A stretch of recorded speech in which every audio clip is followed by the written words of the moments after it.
ನಮಸ್ತೆ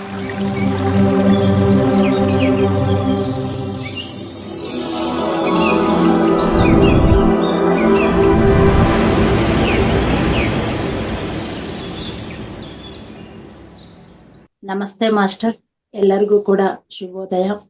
ಎಲ್ಲ ಆತ್ಮ ಬಂಧುಗಳಿಗೆ ಆತ್ಮಪೂರ್ವಕ ಪ್ರಣಾಮಗಳು. ನಮ್ಮೆಲ್ಲರ ಪ್ರೀತಿಯ ಗುರುಗಳು ಬ್ರಹ್ಮರ್ಷಿ ಪಿತಾಮಹ ಪತ್ರಿಜಿಯವರಿಗೆ, ಗುರುಮಾತಾ ಸ್ವರ್ಣಮಾಲಾ ಪತ್ರಿ ಅಮ್ಮನವರಿಗೆ ಆತ್ಮ ಅನಂತ ಪ್ರಣಾಮಗಳು ತಿಳಿಸುತ್ತಾ, ಮಾಸ್ಟರ್ಸ್, ನನ್ನ ಹೆಸರು ಮಮತಾ. ನಾನು ಹಿರಿಯೂರು ನಿವಾಸಿ. ಈ ಧ್ಯಾನಕ್ಕೆ ಬಂದು ನಾನು 5 ವರ್ಷ ಆಯ್ತು ಮಾಸ್ಟರ್ಸ್.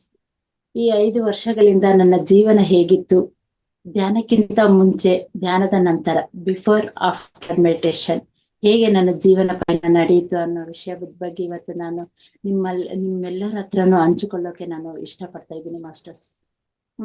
ನಾನು ಈ ಧ್ಯಾನಕ್ಕೆ ಬಂದಿದ್ದು ಒಬ್ಬ ಫ್ರೆಂಡ್ ಮುಖಾಂತರ. ನನ್ನ ಕ್ಲಾಸ್ಮೇಟ್, ಅವರು ಸೀನಿಯರ್ ಪಿರಮಿಡ್ ಮಾಸ್ಟರ್ ಆಗಿರ್ತಾರೆ, ಬೆಂಗಳೂರು ನಿವಾಸಿ, ವಿಶ್ವ ಚೈತನ್ಯ ಕ್ವಾಂಟಮ್ ಫೌಂಡೇಶನ್ ಫೌಂಡರ್ ಆಗಿರುವಂತಹ ಪ್ರಕಾಶ್ ಬಾಬು ಅವರು ನನ್ನ ಬಾಲ್ಯ ಸ್ನೇಹಿತ. ಅವರು ನಾವು ಒಂದೇ ಊರ್ನವ್ರು. ಮತ್ತೆ ನಮ್ಮೆಲ್ಲ ಓದ್ ಮುಗಿದ ನಂತರ ಮದುವೆ ಮಾಡ್ಕೊಂಡು ನಾವ್ ಈ ಕಡೆ ಬಂದ್ಬಿಟ್ವಿ. ಅವರು ಉದ್ಯೋಗ ರೀತ, ಕೆಲ್ಸದ ರೀತ ಅವರು ಬೆಂಗಳೂರಲ್ಲಿ ಸೆಟ್ಲ್ ಆದ್ರು. ಆ ಸ್ಕೂಲ್ ಟೈಮಲ್ಲೇ ನಾವು ಮೀಟ್ ಆಗಿರೋದು. ಮತ್ತೆ ನಾವು ಇಲ್ಲಿ ಈ ಧ್ಯಾನದಿಂದ ನಮ್ಗೆ ಪರಿಚಯ ಆಯ್ತು. ಅಲ್ಲಿ ತನಕ ನಾವು ಪರಿಚಯ ಆಗಿರ್ಲಿಲ್ಲ. ಒಂದು ಫೇಸ್ಬುಕ್ ಮುಖಾಂತರ, ಅವ್ರು ಫೇಸ್ಬುಕ್ ಅಲ್ಲಿ ನಂದು ನೋಡಿ, ನಮ್ ಪ್ರೊಫೈಲ್ ನೋಡಿ ಅವ್ರು ರಿಕ್ವೆಸ್ಟ್ ಕಳ್ಸಿ, ಅವಾಗ ನನ್ನ ಕ್ಲಾಸ್ಮೇಟ್, ನಮ್ಮ ಫ್ರೆಂಡ್ ಅಂತ ಅರ್ಥ ಆಯ್ತು. ಆವಾಗ ಅವರು ಪರಿಚಯ ಆದ್ಮೇಲೆ ನಾನು ಈ ತರ ಧ್ಯಾನ ಮಾಡ್ತಾ ಇದ್ದೀನಿ. ಈ ಧ್ಯಾನದಿಂದ ಇಷ್ಟೊಂದು ಪ್ರಯೋಜನ ಇದೆ. ಯಾಕಂದ್ರೆ ನಾವು ಫಸ್ಟ್ ಬಂದಿರ್ತೀವಿ. ಈ ಧ್ಯಾನದಿಂದ ನಾವು ಏನೋ ಪ್ರಯೋಜನ ಪಡ್ಕೊಳ್ಗೋಸ್ಕರ ನಾವು ಧ್ಯಾನಕ್ಕೆ ಬರೋ ಅವಶ್ಯಕತೆ ಇಲ್ಲ. ನಾವು ಬರ್ಬೇಕಾಗಿರೋದು ಆತ್ಮ ಜ್ಞಾನಕ್ಕೋಸ್ಕರ, ಜ್ಞಾನವನ್ನು ಪಡ್ಕೊಳ್ಳೋಕೋಸ್ಕರ ನಾವು ಈ ಧ್ಯಾನಕ್ಕೆ ಬರ್ತೀವಿ. ಆದ್ರೆ ನಾವು ಫಸ್ಟ್ ಬರ್ಬೇಕಾದ್ರೆ ಸುಮ್ನೆ ಯಾರು ಬರಲ್ಲ ಮಾಸ್ಟರ್ಸ್. ಈಗ ಒಂದ್ ಮಕ್ಳು ಕೇಳ್ರಿ, ಏನಾದ್ರೂ ಒಂದು ವಿಷಯ ಹೇಳಿದ್ರೆ ಅದರಿಂದ ಏನ್ ಲಾಭ, ಏನ್ ಪ್ರಯೋಜನ ಅಂತ ಅಂತಾರೆ. ಅದೇ ರೀತಿ ನಾವು ಹೊಸಬ್ರು ಧ್ಯಾನಕ್ಕೆ ಬರ್ಬೇಕಂದ್ರೆ ನಮ್ಗೇನೋ ಒಂದು ಅಟ್ರಾಕ್ಷನ್ ಬೇಕು. ಬರೀ ಆತ್ಮಜ್ಞಾನ, ಆತ್ಮಕ್ಕೋಸ್ಕರ, ನೀನು ತಿಳ್ಕೊಳ್ಳೋಕೋಸ್ಕರ, ನಿನ್ನ ಉದ್ಧಾರಕ್ಕೋಸ್ಕರ ಅಂತಂದ್ರೆ ಯಾರು ಬರಲ್ಲ. ಇಲ್ಲ, ಧ್ಯಾನದಿಂದ ನಮ್ಮ ಹೆಲ್ತ್ ಚೆನ್ನಾಗಿರುತ್ತೆ, ಆರೋಗ್ಯ ಚೆನ್ನಾಗಿರುತ್ತೆ, ನಾವ್ ಹಾಗಿರ್ತೀವಿ ಹೀಗಿರ್ತೀವಿ ಅಂತ ಅಂದ್ರೇನೆ ಮಾತ್ರನೇ ಧ್ಯಾನಕ್ಕೆ ಬರೋದು. ಧ್ಯಾನಕ್ಕೆ ಬಂದ್ಮೇಲೆ ಅವ್ರಿಗೆಲ್ಲ ಕೂಡ ಗೊತ್ತಾಗುತ್ತೆ. ಒಂದ್ಸರಿ ನಾವು ಧ್ಯಾನಕ್ಕೆ ಬಂದ್ವಿ, ಧ್ಯಾನ ಮಾಡಿದ್ವಿ, ಈ ಧ್ಯಾನ ಮಾರ್ಗದಲ್ಲಿ ನಾವ್ ಬಂದಿದೀವಿ ಅಂತ ಅಂದ್ರೆ ಜೀವನದಲ್ಲಿ ಇನ್ನು ನಾವ್ ಯಾವತ್ತೂ ಕೂಡ ಧ್ಯಾನವನ್ನು ಬಿಟ್ಟೋಗಲ್ಲ ಮಾಸ್ಟರ್ಸ್. ಆ ರೀತಿ ಅವರು ಧ್ಯಾನದಿಂದ ಈ ತರ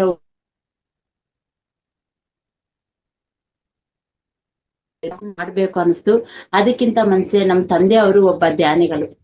ನಾವು SLC 9th SLC ಟೈಮಲ್ಲೇ ಅವ್ರು ಧ್ಯಾನ ಮಾಡ್ತಿದ್ರು. ಈ ತರನೇ ನಮ್ದೇ ಆನಾಪಾನಸತಿ ಧ್ಯಾನ ಮಾಡ್ತಾ ಇದ್ರು. ಅವಾಗ ನಮ್ ತಂದೆಯವ್ರು ಹೇಳೋದು, ಧ್ಯಾನ ಅಂದ್ರೆ ಹೇಗೆ ಅಂತ ನನ್ ಕೇಳಿದ್ರೆ ಶ್ವಾಸದ ಮೇಲೆ ಗಮನ ಅಂತ ಹೇಳಿದ್ರು. ಅವಾಗ ಯಾಕೋ ನಮ್ಗೆ ಮನೆಗೆ ಧ್ಯಾನ ಮಾಡ್ರಿ ಅಂತ ನಮ್ ತಂದೆಯವ್ರು ಹೇಳ್ಕೊಟ್ಟಿಲ್ಲ, ಅವ್ರೊಬ್ರೇ ಮಾಡ್ತಾ ಇದ್ರು. ಈಗ ನಾವು ಸಣ್ಣ ಮಕ್ಕಳಿಂದ ಎಲ್ಲರಿಗೂ ನಾವು ಧ್ಯಾನವನ್ನು ಹೇಳ್ಕೊಡ್ತೀವಿ. ಅವ್ರು ಅವಾಗ ಹೇಳ್ಕೊಟ್ಟಿಲ್ಲ ನಮ್ಗೆ. ಅವರು ಸ್ವಲ್ಪ ದಿನ ಮಾಡಿ ಡ್ರಾಪ್ ಆದ್ರು. ಹಾಗಾಗಿ ನಂಗೆ ಧ್ಯಾನ ಅಂದ್ರೆ ಏನು ಅನ್ನೋ ವಿಷಯ ನನಗೆ ಗೊತ್ತಿತ್ತು. ಮತ್ತೆ ನನ್ಗೆ ಈ ಧ್ಯಾನ ಪರಿಚಯಕ್ಕಿಂತ ಮುಂಚೆ, ಅಂದ್ರೆ ಅವ್ರ ಪ್ರಕಾಶ್ ಬಾಬು ಅವ್ರ ಪರಿಚಯಕ್ಕಿಂತ ಮುಂಚೆ ನಮ್ ತಂದೆಯವ್ರು ಒಂದಿನ ಫೋನ್ ಮಾಡಿದ್ರು. ಫೋನ್ ಮಾಡಿ 40+ ಅಮ್ಮ, ಇವಾಗ ಧ್ಯಾನ ಮಾಡಿದ್ರೆ ತುಂಬಾ ಒಳ್ಳೇದು ಹೇಳದ್ನಲ್ಲ. ಅವ್ರುನು ಸಹ ಅದನ್ನೇ ಧ್ಯಾನದಿಂದ ಆರೋಗ್ಯ ಅದ್ರ ಬಗ್ಗೆನೆ ಅವ್ರು ಕೂಡ ಯೋಚನೆ ಮಾಡಿ, ಧ್ಯಾನ ಮಾಡಿದ್ರೆ ಒಳ್ಳೇದು, ಧ್ಯಾನ ಮಾಡು, ನಮ್ಗೆಲ್ಲ ಟೆನ್ಷನ್ ಎಲ್ಲ ಫ್ರೀ ಆಗುತ್ತೆ ಅಂತ ನಮ್ ತಂದೆಯವ್ರು ಹೇಳಿದ್ರು. ಸರಿ ಅಂತ ನಾನು ಒಂದಿನ ಮಾಡ್ದೆ. ಮಾಡಿದ್ರೆ ಅದು ನಾನು ಕುತ್ಕೊಂಡ ತಕ್ಷಣ ಏನಾಗ್ತಿತ್ತು ಅಂದ್ರೆ, ಅದು ಅವಾಗ ಇದು ಲಾಕ್ಡೌನ್ ಟೈಮ್, ಕೋವಿಡ್ ಟೈಮಲ್ಲಿ ಕುತ್ಕೊಂಡ ತಕ್ಷಣ ಏನಾಗ್ತಿತ್ತು ಅಂತಂದ್ರೆ ಡೀಪ್ ಹೊರಟೋಗ್ತಿದ್ದೆ. ಎಲ್ಲೋ ಹೋಗ್ತಾ ಇದ್ದೀನಿ, ನಾನು ಇಲ್ಲೆಲ್ಲೂ ಇಲ್ಲ ಅನ್ನೋದ್ ರೀತಿ ಆಗ್ತಿತ್ತು. ಒಂದ್ 10 ನಿಮಿಷಕ್ಕೆ ನಾನು ಅಷ್ಟು ಥಾಟ್ಲೆಸ್ ಲೆವೆಲ್ಗೆ ಹೋಗ್ತಿದ್ದೆ. ಇದೇನಪ್ಪ ಸರಿ ಇಲ್ಲ, ಯಾಕೋ ಭಯ ಅನ್ಸುತ್ತೆ, ಎಲ್ಲೋ ಹೋದಂಗಾಗುತ್ತೆ, ಎಲ್ಲ ಕತ್ಲಾಗುತ್ತೆ. ಅಂದ್ರೆ ಈ ತರ ಝೂಮ್ ಕ್ಲಾಸ್ ಇಲ್ಲ, ನಮಗ್ ಗೈಡೆನ್ಸ್ ಕೊಡೋರಿಲ್ಲ, ಅವಾಗ ಏನು ಇಲ್ಲ. ಏನೋ ಯೂಟ್ಯೂಬ್ ಅಲ್ಲಿ ನೋಡ್ಬೋದು, ಇಲ್ಲಾಂದ್ರೆ ಫಿಸಿಕಲ್ ಆಗಿ ಮಾಸ್ಟರ್ಸ್ ಯಾರಾದ್ರೂ ಧ್ಯಾನ ಪ್ರಚಾರ ಮಾಡಿದ್ರೆ, ಧ್ಯಾನದ ಬಗ್ಗೆ ಅವ್ರು ಹೇಳಿದ್ರೆ ನಮಗ್ ಗೊತ್ತಾಗ್ತಿತ್ತು ಅಷ್ಟೇ. ಅದಕ್ಕಿಂತ ಇಷ್ಟೊಂದು ಡಿಟೇಲ್ಸ್ ನಮ್ಗೆ ಅವಾಗ ಗೊತ್ತಿಲ್ಲ. ಹಾಗಾಗಿ ಏನೋ ಬಿಡು ಇದು ಅಂತ ಸುಮ್ನೆ ಆಗ್ಬಿಟ್ಟೆ. ಮತ್ತೆ ನಮ್ ತಂದೆಯವ್ರ ಹತ್ರ ಹೇಳಿದ್ರೆ, ಇಲ್ಲಪ್ಪ ನನ್ಗೆ ಯಾಕೋ ಕುತ್ಕೊಳ್ಳಕ್ಕೆ ಆಗ್ತಿಲ್ಲ ಅಂತ ಅಂದ್ರೆ, ಎಲ್ಲ ಅವ್ರ ಏನ್ ಮಾಡಿದ್ರು, ಎಕ್ಸ್ಪೀರಿಯನ್ಸ್ ಯೂಟ್ಯೂಬ್ ಅಲ್ಲಿ ಮಾಸ್ಟರ್ಸ್ ಎಕ್ಸ್ಪೀರಿಯನ್ಸ್ ವಿಡಿಯೋಸ್ ಎಲ್ಲ ಕಲಿಸ್ತಾ ಇದ್ರು. ಆದ್ರೆ ಅವ್ರು ನೋಡ್ತಿರ್ಲಿಲ್ಲ. ಮತ್ತೆ ಇವ್ರು ಪ್ರಕಾಶ್ ಬಾಬು ಅವ್ರ ಪರಿಚಯ, 1 ವಾರಕ್ಕೆ ಪ್ರಕಾಶ್ ಬಾಬು ಅವ್ರ ಪರಿಚಯ ಇದ್ರು. ಅವ್ರೆಲ್ಲಾ ಧ್ಯಾನದ ಬಗ್ಗೆ ನನ್ಗೆ ಈಗೀಗ ಆಗ್ತಿತ್ತು. ನನಗೆ ಕುತ್ಕೊಂತಿದ್ದೆ ಅಂದ್ರೆ ಅಯ್ಯೋ ತುಂಬಾ ಗ್ರೇಟ್ ಅಲ್ವಾ, ಇನ್ನು ಹೊಸ್ದಾಗ್ ಫಸ್ಟ್ ಟೈಮ್ ಧ್ಯಾನ ಕುತ್ಕೊಂಡ್ ಕೂಡ್ಲೆ ನೀನು ಥಾಟ್ಲೆಸ್ ಲೆವೆಲ್ಗೆ ಹೋಗಿದೀಯ ಅಂದ್ರೆ ಯಾವ್ದೋ ಒಂದ್ ಜನ್ಮದಲ್ಲಿ ನಿನ್ಗೂ ಧ್ಯಾನಕ್ಕೂ ಕನೆಕ್ಟ್ ಇರುತ್ತೆ. ನೀನು ಅವಾಗ್ಲೇ ಧ್ಯಾನ ಕನೆಕ್ಟ್ ಆಗಿದೀಯ, ಅದಕ್ಕೆ ಇಷ್ಟು ಬೇಗ ನೀನು ಅಷ್ಟು ಡೀಪ್ ಆಗಿ ಹೊರಟೋಗ್ತಾ ಇದೀಯ. ಅದನ್ನ ಮಾತ್ರ ಮಿಸ್ ಮಾಡ್ಬೇಡ ಮಮತಾ, ನೀನು ಮಾಡು ಮಾಡು ಅಂತ ಹೇಳಿದ್ರು. ಅವಾಗ ನಾನು ಮತ್ತೆ ಧ್ಯಾನ ಮಾಡೋದು ಶುರು ಮಾಡ್ದೆ. ನಾನ್ ಧ್ಯಾನ ಮಾಡಿದ್ಮೇಲೆ ಪತ್ರಿ ಸರ್ ಅವರು ನನ್ಗೆ ಅವತ್ತೇ ಝೂಮ್ ಅಲ್ಲಿ ಬಂದ್ರು. ಅವಾಗ ಝೂಮ್ ಸ್ಟಾರ್ಟ್ ಆಯ್ತು. ಪತ್ರಿ ಸರ್ ಅವರು ಎಲ್ಲ ಜುಮ್ಗೂ ಬರೋದು, ಪ್ರತಿದಿನ ಒಂದೊಂದ್ ಜುಮ್ಗ್ ಬಂದು ಲಾಕ್ ಡೌನ್ ಟೈಮ್ ಅಲ್ವಾ, ಅವರು ಎಲ್ಲರಿಗೂ ಒಂದೊಂದ್ ಸಂದೇಶ ನೀಡೋರು, ಎಲ್ಲರ ಹತ್ರ ಮಾತಾಡೋರು.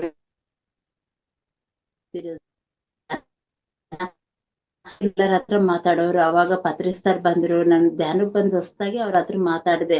ಝೂಮ್ ಅಲ್ಲಿ ప్రకాష్ బాబు ಅವ್ರು పరిచయం ಮಾಡಿಸಿದ್ರು, ನನ್ನ బాల్య స్నేహిత సార్ ಅಂತ. పత్రి సార్ వెరీ గుడ్, చాలా మంచి పని చేసావయ్యా, ఇలాగే అందరినీ ధ్యానంలోకి తీసుకొచ్చాయి నీ ఫ్రెండ్స్ అందరినీ అని చెప్పి నాకు ಅಂತ ಹೇಳ್ಬಿಟ್ಟು ಧ್ಯಾನ ಮಾಡಮ್ಮ ಚೆನ್ನಾಗ್ ಮಾಡ ಅಂತ ಹೇಳ್ಬಿಟ್ಟು ಮಾತಾಡ್ಸೋದ್ರು. ಅವಾಗ ನನ್ಗೆ ತುಂಬಾ ತಲೆನೋವಿತ್ತು, ತುಂಬಾ ಗ್ಯಾಸ್ಟ್ರಿಕ್ ಇತ್ತು. ಒಂದ್ಸರಿ ತಲೆನೋವು ಬಂತು ಅಂತಂದ್ರೆ 3 ದಿನ ಆದ್ರೂ ಕಮ್ಮಿ ಆಗ್ತಿರ್ಲಿಲ್ಲ. ಆ ಗ್ಯಾಸ್ಟ್ರಿಕ್ ಮಾತ್ರ ಯಾವಾಗ ನೋಡಿದ್ರು ನಮ್ಮ ಮನೆಗೆ ಸ್ಟಾಕ್ ಇರೋವು, ಯಾವಾಗೋ ಒಂದ್ ಚೀಟಿ ರೆಡಿ ಇರ್ಬೇಕು. ಇಂತ ಒಂದು ಸ್ಥಿತಿ ಅವಾಗ ನನ್ಗೆ. ಈ ಧ್ಯಾನ ಮಾಡ್ತಾ ಮಾಡ್ತಾ ಏನಾಯ್ತಂದ್ರೆ ನನ್ಗೆ ತಲೆನೋವು, ಗ್ಯಾಸ್ಟ್ರಿಕ್ ಎಲ್ಲಾ ಕಮ್ಮಿ ಆಯ್ತು. ನನ್ಗೆ ನನ್ ಫ್ರೆಂಡ್ ಹೇಳಿದ್ದು ಒಂದೇ ವಿಷಯ, ಧ್ಯಾನಕ್ ಬಂದ್ರೆ ನೋ ಮೆಡಿಸಿನ್ ನೋ ಡಾಕ್ಟರ್ ಅಂತ. ಪತ್ರಿ ಸರ್ ಒಂದು ಸೂತ್ರ ಇದೆ, ಈ ತರ ಇದೆ ಅಂದ್ರೆ ಹೌದಾ, ಇಷ್ಟು ಚೆನ್ನಾಗಿ ನಾವು ಆರೋಗ್ಯವೆಲ್ಲ ಗುಣಪಡಿಸ್ಕೊಳ್ಬಹುದಾ ಅಂದ್ರೆ ಹೌದು ಅಂದ್ರು. ಅವಾಗ ಬಂದ್ಮೇಲೆ ನಾನು ಧ್ಯಾನಕ್ ಬಂದ್ಮೇಲೆ ನನ್ನಲ್ಲಿ ತಲೆನೋವು ಮತ್ತೆ ಗ್ಯಾಸ್ಟ್ರಿಕ್ ಎಲ್ಲ ಕಮ್ಮಿ ಆಯ್ತು. ನನಗ್ ಖುಷಿ ಆಯ್ತು. ಧ್ಯಾನ ಅದೇ ರೀತಿ ಮಾಡ್ತಾ ಬಂದೆ ಮಾಸ್ಟರ್ಸ್. ಅದಾದ್ಮೇಲೆ ನಮ್ದು ಮದರ್ ಟಂಗ್ ಯಾವ್ದು ಅಂದ್ರೆ ತೆಲುಗು. ನನಗ್ ಕನ್ನಡ ಬರ್ತಿರ್ಲಿಲ್ಲ. ಅಂದ್ರೆ ನಾವು ಕರ್ನಾಟಕದಲ್ಲಿ ಇದ್ರು ಕೂಡ ಕನ್ನಡ ಸುಮ್ನೆ ಅರ್ಥ ಆಗೋದು ಅಷ್ಟೇ ಹೊರತು ನನ್ಗೆ ಮಾತಾಡೋಕೆ ಬರ್ತಾ ಇಲ್ಲ. ಆಗ ಇವ್ರು ಪ್ರಕಾಶ್ ಬಾಬು ಅವರು ವಿಶ್ವಚೈತನ್ಯ ಕ್ವಾಂಟಮ್ ಫೌಂಡೇಶನ್ ಅಂತ ಒಂದು ಜೂಮ್ ಸೆಕ್ಷನ್ ಸ್ಟಾರ್ಟ್ ಮಾಡಿದ್ರು. ಅವಾಗ ತುಂಬಾ ಕ್ಲಾಸ್ಗಳು ಕೊಟ್ರು. ನನಗ್ ಮಾತಾಡೋಕ್ ಬರಲ್ಲ ಅಂದ್ರೆ ಇಲ್ಲ ನಿನಗ್ ಬರುತ್ತೆ, ಮಾಡು ಮಾಡು ಅಂದ್ರು.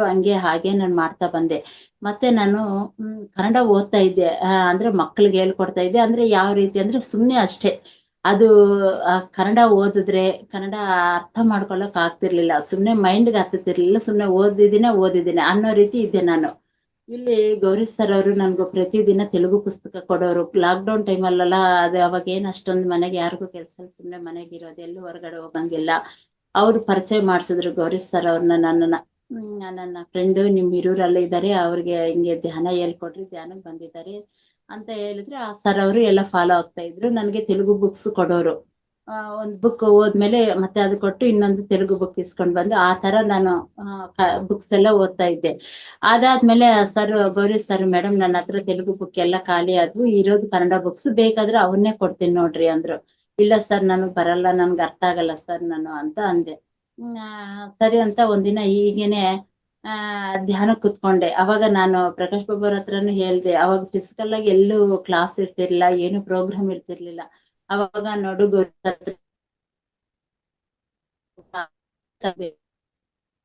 ಅಂದ್ರೆ ಆಯ್ತು, ನನ್ನ ಹತ್ರ ತೆಲುಗು ಪುಸ್ತಕ ಇದೆ, ನೀನು ಕೊರಿಯರ್ ಮಾಡು, ಅಡ್ರೆಸ್ ಕೊಡು, ನಾನು ಕೊರಿಯರ್ ಮಾಡ್ತೀನಿ ಬೇಕಾದ್ರೆ ಅಂತ ಅಂದ್ರು. ಸರಿ ಆಯ್ತು ಅಂತ ಅಂದು ನನಗೆ ಕನ್ನಡ ಬುಕ್ ಅರ್ಥನೇ ಆಗಲ್ಲಲ್ಲ ಅಂತ ಅನ್ಕೊಂಡೆ. ಮತ್ತೆ ಅವತ್ತು ಸಾಯಂಕಾಲನೇ ನಾನು ಧ್ಯಾನ ಕುತ್ಕೊಂಡ್ ಕೂಡ್ಲೇನೆ ಪತ್ರಿ ಸರ್ ಅವ್ರು ಬಂದ್ರು. ಧ್ಯಾನದಲ್ಲಿ ಬಂದು ಒಂದು ಕನ್ನಡ ಬುಕ್ ತಗೊಂಡ್ ಬಂದ್ರು ಮಾಸ್ಟರ್ಸ್. ಎಷ್ಟು ಮಿರಾಕಲ್ ಅಂದ್ರೆ ಒಂದು ಕನ್ನಡ ಬುಕ್, ಅದ್ರಲ್ಲಿ ಏನಿದೆ ಅದೇನೋ ಧ್ಯಾನ ಅಂತ, ಮುಂದಕ್ಕೆ ಅದೇನೋ ಸಮಥಿಂಗ್ ಇತ್ತು.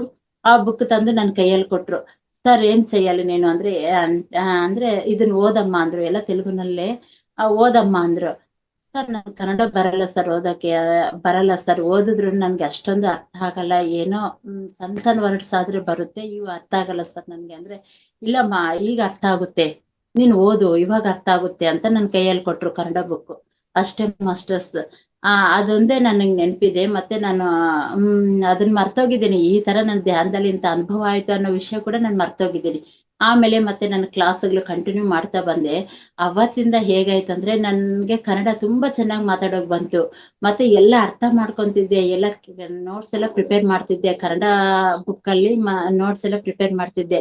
ಮತ್ತೆ ನಮ್ಗೆ ಅವರು ಪ್ರಕಾಶ್ ಬಾಬು ಅವರು ತೆಲುಗು ಸಬ್ಜೆಕ್ಟ್ ಕಲ್ಸೋರು, ಅದನ್ನ ನಾವು ಕನ್ನಡಕ್ಕೆ ಟ್ರಾನ್ಸ್ಲೇಷನ್ ಮಾಡ್ಕೊಂಡು ನೋಟ್ಸ್ ಮಾಡ್ತಿದ್ದೆ. ನೋಟ್ಸ್ ಮಾಡ್ಕೊಂಡು ಕ್ಲಾಸ್ ಮಾಡ್ಕೊಂತಿದ್ವಿ ನಾವು. ಈ ರೀತಿ ಮಾಡ್ತಾ ಮಾಡ್ತಾ ಒಂದಿನ ಅವರು ನಮ್ಮ ಧ್ಯಾನದ ಫ್ರೆಂಡೇ, ಅವ್ರು ಏನಂದ್ರು ಫೋನ್ ಮಾಡಿ, ಮಮತಾ ಇತ್ತೀಚೆಗೆ ನೀವು ತುಂಬಾ ಚೆನ್ನಾಗಿ ಕನ್ನಡ ಮಾತಾಡ್ತಾ ಇದ್ದೀರಾ, ಕನ್ನಡ ಕ್ಲಾಸ್ ಚೆನ್ನಾಗ್ ಮಾಡ್ತಿದ್ದೀರಾ, ಇದು ಹೇಗೆ ಸಾಧ್ಯ ಆಯ್ತು ನಿಮ್ಗೆ ಅಂದ್ರು. ಅವಾಗ ಅರ್ಥ ಆಯ್ತು, ಅಯ್ಯೋ ನಾನ್ ಮರ್ತೋಗಿದ್ದೀನಿ ಕನಕ ನಾನು. ಈ ತರ ಪತ್ರಿ ಸರ್ ನನ್ಗೆ ಧ್ಯಾನದಲ್ಲಿ ಬಂದಿದ್ರು, ಧ್ಯಾನದಲ್ಲಿ ಬಂದು ಈ ತರ ಪುಸ್ತಕ ಕೊಟ್ಟು, ಈ ಕನ್ನಡ ನೀವ್ ಚೆನ್ನಾಗ್ ಮಾತಾಡ್ತೀರಾ, ನಿಮ್ಗೆ ಅರ್ಥ ಆಗುತ್ತೆ, ನೀವ್ ಓದ್ರಿ ಅಂತ ನನ್ಗೆ ಹೇಳಿ ಹೋದ್ರು. ಅವಾಗಿಂದ ನಾನು ಕನ್ನಡ ಈ ತರ ಕ್ಲಾಸ್ ಮಾಡ್ತಾ ಇದ್ದೀನಿ ನೋಡು ಅಂತ ಅವಾಗ ಅರ್ಥ ಆಯ್ತು. ನೋಡಿ ಮಾಸ್ಟರ್ಸ್, ಪತ್ರಿ ಸರ್ ಬಂದು ನನ್ಗೆ ಮಾತಾಡ್ಸಿ ಆ ಕನ್ನಡ ಬುಕ್ ಕೊಟ್ಟೋದ್ಮೇಲೆ ನನ್ನಲ್ಲಿ ಕನ್ನಡ ತುಂಬಾ ಇಂಪ್ರೂವ್ ಆಯ್ತು. ಮತ್ತೆ ಅಷ್ಟೇ ಅಲ್ಲದೆ ಈಗ ನಾನು ನಿಮ್ ಹತ್ರ ಎಲ್ಲಾರ ಹತ್ರನು ನಾನು ಮಾತಾಡ್ತಾ ಇದ್ದೀನಿ. ಇದು ಇಲ್ಲಿ ಈ ಒಂದು ಕ್ಲಾಸ್ ಮಾಡ್ಬೇಕಾದ್ರೆ ನನ್ಗೆ ಅದು ಹೇಗ್ ಬರುತ್ತೋ ಕನ್ನಡ ಅರ್ಥ ಆಗಲ್ಲ, ಅಷ್ಟು ಚೆನ್ನಾಗಿ ನಾನು ಮಾತಾಡ್ಬಿಡ್ತೀನಿ. ಆದ್ರೆ ನಾನು ಹೊರಗ್ ಹೋದ್ಮೇಲೆ ಎಲ್ಲರ ಹತ್ರ ಮಾತಾಡ್ಬೇಕಂದ್ರೆ ನನ್ ಕೈಲಿ ಆಗಲ್ಲ ಮಾಸ್ಟರ್ಸ್. ಇಷ್ಟು ಡೀಪ್ ಆಗಿ ನಾನು ಅವ್ರ ಹತ್ರ ಮಾತಾಡಕ್ ಹೋಗಲ್ಲ, ಸುಮ್ನೆ ಅಷ್ಟೇ ಆಯ್ತಾ ತಿಂಡಿ ಆಯ್ತಾ ಊಟ ಆಯ್ತಾ ಚೆನ್ನಾಗಿದ್ದೀರಾ ಈ ತರನೇ ನಾನ್ ಮಾತಾಡ್ತೀನಿ ಹೊರತು ಅವ್ರ ಹತ್ರ ನಾನು ಕಂಟಿನ್ಯೂ ಆಗಿ ಕನ್ನಡ ಮಾತಾಡ್ಬೇಕಂದ್ರೆ ನನಗ್ ಬರಲ್ಲ. ಕೇವಲ ನಾನು ಕ್ಲಾಸ್ ಮಾಡ್ಬೇಕಾದ್ರೆ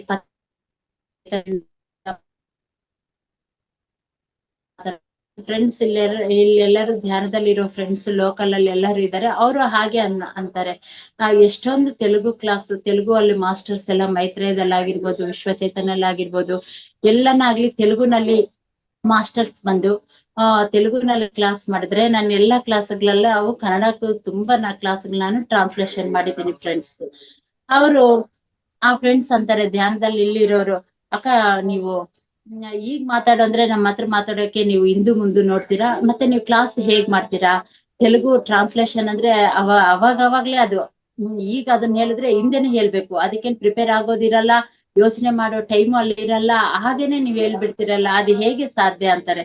ಏನಿಲ್ಲ, ನಾನ್ ಕುತ್ಕೋಬೇಕಾದ್ರೆ ಪತ್ರಿ ಸರ್ ನೆನ್ಸ್ಕೊಂಡು ಕುತ್ಕೊಂಡ್ಬಿಡ್ತೀನಿ. ಸರ್ ನೀವೇ ಚೈತನ್ಯ, ನಾನ್ ಕೇವಲ ಇದು ಬಾಡಿ ಅಷ್ಟೇ, ನೀವೇ ಇಲ್ಲಿ ಬಂದು ನನ್ನ ಹತ್ರ ಮಾತಾಡೋಕೆ ನಾನು ಹೇಳೋಕೆ ನೀವು ಸಹಾಯ ಮಾಡ್ಬೇಕು, ಹೆಲ್ಪ್ ಮಾಡ್ಬೇಕು, ನಾನೇನು ಇಲ್ಲ, ಸುಮ್ನೆ ನಾನ್ ಕುತ್ಕೊಂಡಿದ್ದೀನಿ ಅಂತ ಕೈ ಹಿಂಗೆ ಜೋಡಿಸ್ಕೊಂಡು ನಾನು 5 ನಿಮಿಷ ನಾನು ಕುತ್ಕೊಂಡ್ ಬಿಡ್ತೀನಿ ಅಷ್ಟೇ. ಪತ್ರಿ ಸರ್ ಚೈತನ್ಯದಿಂದ ಆ ಮಾಸ್ಟರ್ಸ್ ಒಂದು ಹಾಸ್ಟೆಲ್ ಮಾಸ್ಟರ್ಸ್ ಚೈತನ್ಯದಿಂದ ನಾನು ಈ ಒಂದು ಕ್ಲಾಸ್ಗಳು ಮಾಡ್ತಾ ಬರ್ತೀನಿ ಮಾಸ್ಟರ್ಸ್.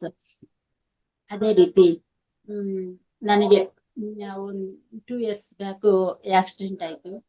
ಆ ಆಕ್ಸಿಡೆಂಟ್ ಹೇಗಾಯ್ತು ಅಂತ ಅಂದ್ರೆ, ನಮ್ ಮನೆಯವ್ರಿಗೂ 15 ವರ್ಷ ಎಕ್ಸ್ಪೀರಿಯನ್ಸ್ ಇದೆ. ನಮ್ದು ಓನ್ ಗಾಡಿ 4 ವೀಲರ್ ಅಲ್ಲಿ ಹೋಗ್ತಾ ಇದೀವಿ. ಅವರು ಘಾಟ್ ಸೆಕ್ಷನ್ ಎಲ್ಲ ಹೋಗ್ ಬಂದಿದ್ದಾರೆ, ಡೇ ಅಂಡ್ ನೈಟ್ ಅವರು ಡ್ರೈವಿಂಗ್ ಮಾಡಿದ್ದಾರೆ, ಟ್ರಾಫಿಕಲ್ ಡ್ರೈವಿಂಗ್ ಮಾಡಿದ್ದಾರೆ, ಎಲ್ಲಾ ಕಡೆನೂ ಅವರು ಡ್ರೈವಿಂಗ್ ಮಾಡಿದ್ದಾರೆ. ಬೈಪಾಸ್ ಅಲ್ಲಿ ಸಹ ಅವರು NH4 ಅಲ್ಲಿ ಸಹ ನೈಟ್ ಡೇ ಎಲ್ಲ ಅವರು ಡ್ರೈವಿಂಗ್ ಮಾಡಿದ್ದಾರೆ, ಕಂಟಿನ್ಯೂ ಡ್ರೈವಿಂಗ್ ಮಾಡಿದ್ದಾರೆ. ಆದ್ರೆ ನಾವು ಹೋಗಿರೋ ಒಂದು ಪುಟ್ಟ ಹಳ್ಳಿ ಮಾಸ್ಟರ್ಸ್, ಒಂದು ಗಾಡಿ ಎದುರು ಬಂದಿಲ್ಲ, ಒಂದು ಟ್ರಾಫಿಕ್ ಇಲ್ಲ, ಏನು ಇಲ್ಲ, ನಾವಾಗೆ ಹೋಗಿ ಅಲ್ಲಿ ಹೊಡೆದು ಆಕ್ಸಿಡೆಂಟ್ ಆಯ್ತು. ಅದು ನೋಡಿದ್ರೆ ಯಾರು ಇಲ್ಲ, ಒಂದು ಖಾಲಿ ಪ್ರದೇಶ, ಅಂತ ಒಂದು ಪ್ರದೇಶದಲ್ಲಿ ನಮ್ಗೆ ಆಕ್ಸಿಡೆಂಟ್ ಆಯ್ತು. ನಾವು ಟೋಟಲ್ 7 ಮೆಂಬರ್ಸ್ ಇದೀವಿ. ವಯಸ್ಸಾಗಿರೋ ನಮ್ಮ ಅತ್ತೆ ನಮ್ಮ ಮಾವ ಇದ್ದಾರೆ, ಎಲ್ಲರೂ ಇದ್ದಾರೆ ಆ ಗಾಡಿಯಲ್ಲಿ. ಆ ಗಾಡಿ ನೋಡಿದ್ರೆ ಮಾಸ್ಟರ್ಸ್, ಆ ಗಾಡಿಯಲ್ಲಿರೋರು ಒಬ್ರು ಕೂಡ ಬದುಕಿರಲ್ಲ, ಈ ಕಾರಲ್ಲಿರೋರು ಎಲ್ಲರೂ ಕೂಡ ಹೋಗಿರ್ತಾರೆ ಅನ್ನೋ ರೀತಿ ಆಗಿದೆ, ಅಷ್ಟೊಂದು ಡ್ಯಾಮೇಜ್ ಆಗಿದೆ. ಆದ್ರೆ ನಮ್ಮ ಮನೆಯವರು ಡ್ರೈವಿಂಗ್ ಮಾಡಿರೋದು, ಅವ್ರಿಗೆ ಏನೇನ್ ಒಂಚೂರು ಆಗಿಲ್ಲ. ಅವ್ರು ಆಕ್ಸಿಡೆಂಟ್ ಆದಿ ಕೆಳಗೆ ಇಳಿದ್ಮೇಲೆ ಡ್ರೈವರ್ಗೆ ಏನಾಗಿದೆ ಅಂತಿದ್ದಾರೆ. ನಾನೇ ಡ್ರೈವಿಂಗ್ ಮಾಡ್ಕೊಂಡು ಬಂದಿರೋದು ಅಂತಂದ್ರೆ ಯಾರು ನಂಬ್ತಾ ಇಲ್ಲ, ಅಷ್ಟು ಚೆನ್ನಾಗಿದ್ದಾರೆ ಎಲ್ಲ. ಆದ್ರೆ ನಾನ್ ಮುಂದೆ ಕುತ್ಕೊಂಡಿದ್ದೆ, ನನ್ಗೆ ಕಾಲ್ ಫ್ರಾಕ್ಚರ್ ಆಯ್ತು, ನನ್ಗೊಂದು ಸ್ವಲ್ಪ ಇದಾಯ್ತು ಅಷ್ಟೇ ಹೊರ್ತು ನನಗೂ ಸಹ ಪ್ರಾಣಕ್ಕಂದ್ರೂ ಯಾರಿಗೂ ಏನು ಆಗಿಲ್ಲ. ಅದು ಯಾವಾಗ್ಲೂ ನಾನು ಹಿಂದೆ ಕುತ್ಕೊಂತಿದ್ದೆ, ಡ್ರೈವರ್ ಪಕ್ಕ ನಮ್ಮ ಮಾವವ್ರು ಕುತ್ಕೊಳ್ಳೋರು. ಅವಾಗ ನಮ್ಮ ಮಾವವ್ರಿಗೆ ಹೇಳಿದೀನಿ, ನೀವು ಕುತ್ಕೊಳ್ರ ಅಂದ್ರೆ ಇಲ್ಲ ಕಣಮ್ಮ ನೀವೇ ಕುತ್ಕೊ ಅಂದ್ರು. ಅಂದ್ರೆ ಅಲ್ಲಿ ಉದ್ದೇಶ ಅಂತ ಅಂದ್ರೆ ಅದು ಯಾಕೆ ಆ ತರ ಆಯ್ತು ಅಂತ ಅಂದ್ರೆ, ಅದೇ ಪ್ಲೇಸ್ ಅಲ್ಲಿ ನಮ್ಮ ಮಾವ ಆಗಿರ್ಬೋದು, ನಮ್ಮ ಮಗ ಆಗಿರ್ಬೋದು, ಎಲ್ಲಾರ್ನು ಕೇಳಿದೀನಿ ನಾನು, ನೀವು ಹೋಗಿ ಕುತ್ಕೊಳ್ರಿ ನಾನು ಹಿಂದೆ ಕುತ್ಕೊಂತೀನಿ ಅಂತ ಅಂದ್ರೆ, ಇಲ್ಲಮ್ಮ ನೀವೇ ಕುತ್ಕೊಳ್ರಿ ಅಂದ್ರು. 2 ಗಂಟೆ ಅಲ್ಲಿ ಕುತ್ಕೊಂಡಿದ್ದೀವಿ, 2:30ಗೆ ಆಕ್ಸಿಡೆಂಟ್ ಆಯ್ತು. ಕೆಳಗಿಳಿದು 2 ಗಂಟೆಲಿ ನಾನು ಮುಂದೆ ಬಂದು ಕುತ್ಕೊಂಡಿದ್ದೀನಿ, 2:30ಗೆ ಆಯ್ತು, 1/2 ಅಲ್ಲಿ ಅಷ್ಟೇ, ಮಧ್ಯಾಹ್ನ ಟೈಮ್ ಅಲ್ಲಿ. ಅದು ಯಾಕೆ ಅಂತಂದ್ರೆ ಇನ್ಯಾರನ್ನ ಕುತ್ಕೊಂಡಿದ್ರೆ ಅದೆಲ್ಲ ನಿಭಾಯಿಸಕ್ ಆಗ್ತಿರ್ಲಿಲ್ಲೇನೋ, ಅದಕ್ಕೆ ಮಾಸ್ಟರ್ಸ್ ನನ್ನನ್ನು ಕರೆಸಿದ್ದಾರೆ. ನೀನೇ ಕುತ್ಕೋ, ನೀನೇ ಮುಂದೆ ನಿಂತ್ಕೋ, ನೀನು ಕುತ್ಕೊಂಡ್ರೆ ನಿನ್ನ ಧ್ಯಾನ ಶಕ್ತಿಯಿಂದ ಎಲ್ಲರೂ ಹೊರಗೆ ಬರ್ತಾರೆ ಅಂತ ನನ್ಗೆ ಅಲ್ಲಿ ಕುತ್ಕೊಳ್ಳೋಕೆ ಒಂದು ಅವಕಾಶ ಸಿಕ್ತೋ ಏನೋ ಮಾಸ್ಟರ್ಸ್. ನನಗೊಂದು ತುಂಬಾ ಕಾಲ್ ಫ್ರಾಕ್ಚರ್ ಆಯ್ತು, ಮತ್ತೆ ಸರ್ಜರಿ ಆಯ್ತು. ಆದ್ರೆ ಯಾರಿಗೂ ಏನೂ ಆಗಿಲ್ಲ. ಮತ್ತೆ ಸರ್ಜರಿಗೆ ಹೋದ್ವಿ, ನಾವು ಬೆಂಗಳೂರಿಗೆ ಹೋದ್ವಿ. ಅದು ಸರ್ಜರಿ ರಾಡ್ ಹಾಕ್ಲೇಬೇಕು ಅಂತ ಹೇಳಿದ್ರು. ಅಲ್ಲಿ ಹೋದ್ರೆ ಒಂದ್ 3-4 ದಿನ ನನ್ ಬಾಡಿ ಕಂಡೀಷನ್ಗೆ ಬಂದಿಲ್ಲ. ಬಿ-ಪಿ ಇದು ಮತ್ತೆ ಪಲ್ಸು ಎಲ್ಲ ಹೆಚ್ಚು ಕಮ್ಮಿ ಆಗೋದು. ಡಾಕ್ಟರ್ ಸರ್ಜರಿ ಮಾಡೋಕ್ಕೂ ಆಗಲ್ಲ, ಇವ್ರಿಗೆಲ್ಲ ನಾರ್ಮಲ್ ಕಂಡೀಷನ್‌ಗೆ ಬರ್ಬೇಕು. ಏರುಪೇರು ಆಗ್ತಾ ಇದೆ.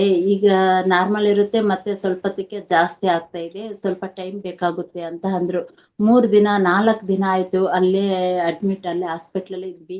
ಎಲ್ಲರೂ ಬಂದು ನನ್ಗೆ ಹೇಳೋದು, "ಅಮ್ಮ ನೀನು ಇಷ್ಟು ಎಲ್ಲ ಕ್ಲಾಸ್ ಮಾಡ್ತೀಯಾ? ಎಷ್ಟು ಧೈರ್ಯದಿಂದ ನೀನಿದೀಯಾ? ಮತ್ತೆ ಧ್ಯಾನ ಮಾಡ್ತೀಯಾ? ಯಾಕೆ ನಿನ್ ಕಂಡೀಷನ್ ಹೀಗಿದೆ? ಯಾಕೆ ನೀನ್ ಹೆದರ್ಕೊಂತ ಇದೀಯಾ?" ಅಂತ ಅವ್ರು ಹೇಳಿದ್ರು. ಹಂಗೆ ಇಲ್ಲ, ನನ್ಗೇನ್ ಹೆದರ್ಕೊಂತ ಇಲ್ಲ, ನನ್ಗೇನ್ ಭಯನೇ ಆಗ್ತಾ ಇಲ್ಲ, ನಾನ್ ಎಲ್ಲದಕ್ಕೂ ರೆಡಿ ಇದ್ದೀನಿ ಅಂತ ಅಂದ್ರು. ನಮ್ಮಮ್ಮ ಅನ್ನೋದು, "ನೀನ್ ಹೆದರ್ಕೊಂಡ್ರೆ ನೀನು ರಾಡ್ ಹಾಕೋದ್ ತಪ್ಪುತ್ತಾ? ತಪ್ಪಲ್ಲಮ್ಮ. ನೀನ್ ಧೈರ್ಯದಿಂದ ಇದ್ರೇನೆ ಜಲ್ದಿ ರಾಡ್ ಹಾಕ್ತಾರೆ. ನಾವ್ ಜಲ್ದಿ ಮನೆಗ್ ಹೊರಟೋಗ್ಬೋದು.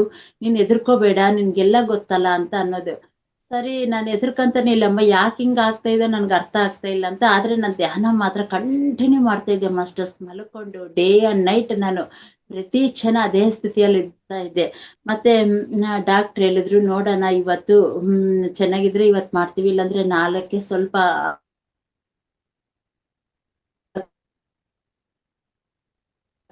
ಬಂದ್ಬಿಟ್ರು. ಎಲ್ಲ ಆಸ್ಟ್ರಲ್ ಮಾಸ್ಟರ್ಸ್ ವೈಟ್ ಡ್ರೆಸ್ ಹಾಕೊಂಡಿದ್ದಾರೆ.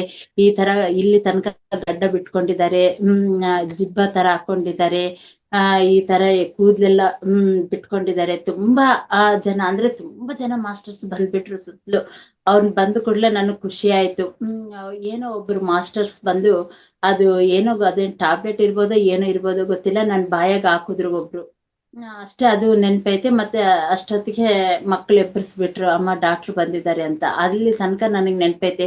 ಮತ್ತೆ ಡಾಕ್ಟ್ರು ಬಂದು ನೋಡ್ತಾರೆ, ಎಲ್ಲ ವೆರಿ ಗುಡ್, ಎಲ್ಲ ರೆಡಿ ಇದೆ, ಎಲ್ಲ ಚೆನ್ನಾಗಿದೆ, ಆಲ್ ರೈಟ್, ಇವಾಗ ಸರ್ಜರಿ ಮಾಡ್ಬೋದು, ಇವತ್ತೇ ಮಾಡ್ತೀವಿ ಅಂತ ಹೇಳ್ಬಿಟ್ಟು ಹೋದ್ರು. ಅಂದ್ರೆ ಮಾಸ್ಟರ್ಸ್ ಬರೋ ತನಕ ನನ್ನ ಕಂಡೀಷನ್ ಹೇಗಿತ್ತು ಅನ್ನೋದು ಅರ್ಥ ಮಾಡ್ಕೊಳ್ರಿ ಮಾಸ್ಟರ್ಸ್. ಈ ರೀತಿ ನಂದ ಒಂದು ಧ್ಯಾನದಲ್ಲಿ ಈ ರೀತಿ ಆಯ್ತು. ಮತ್ತೆ ನನ್ನ ಮಗನ್ಗೆ ತುಂಬಾ ಅಲರ್ಜಿ ಇತ್ತು ಮಾಸ್ಟರ್ಸ್. ಅವನ್ಗೆ ಯಾವಾಗ್ ನೋಡಿದ್ರು ದಾವಣಗೆರೆಗೆ ಹೋಗ್ಬೇಕಾಗಿತ್ತು. ಪ್ರತಿ ಸಾರಿ ಅಲರ್ಜಿ ಬಂದಾಗ್ಲೆಲ್ಲವಾಗ್ಲೂ ಕೂಡ ಅವ್ನ್ಗೆ ಹಾಸ್ಪಿಟ್ಲ್‌ಗೆ ಹೋಗೇ ತೋರ್ಸ್ಕೊಂಡ್ ಬರ್ಬೇಕಾಗಿತ್ತು. ಅವಾಗ್ ಹೋದಾಗ ಅವ್ರು ಡ್ರಾಪ್ಸ್ ಬರ್ದ್ ಕೊಡ್ತಾರೆ. ಆ ಡ್ರಾಪ್ಸ್ ಆಗ್ ಮಾತ್ರನೇ ಆಗ್ಬೇಕು. ಮತ್ತೆ ಅದ್ ಅಲರ್ಜಿ ಬಂದ್ರೆ ಇದೇ ಡ್ರಾಪ್ಸ್ ಕಂಟಿನ್ಯೂ ಮಾಡಂಗಿಲ್ಲ. ಮತ್ತೆ ಹೋಗ್ಬೇಕು, ಮತ್ತೆ ಬೇರೆ ಡ್ರಾಪ್ಸ್ ತಗೋಬೇಕು. ಈ ರೀತಿ ಇತ್ತು ಅವಂದು. ಅದೇ ಅವ್ನ್ ಕೋವಿಡ್ ಟೈಮಲ್ಲಿ ನನ್ ಸಣ್ಣ ಮಗ ಸಹ ಧ್ಯಾನ ಮಾಡ್ತಾ ಇದ್ದಾನೆ ಮಾಸ್ಟರ್ಸ್.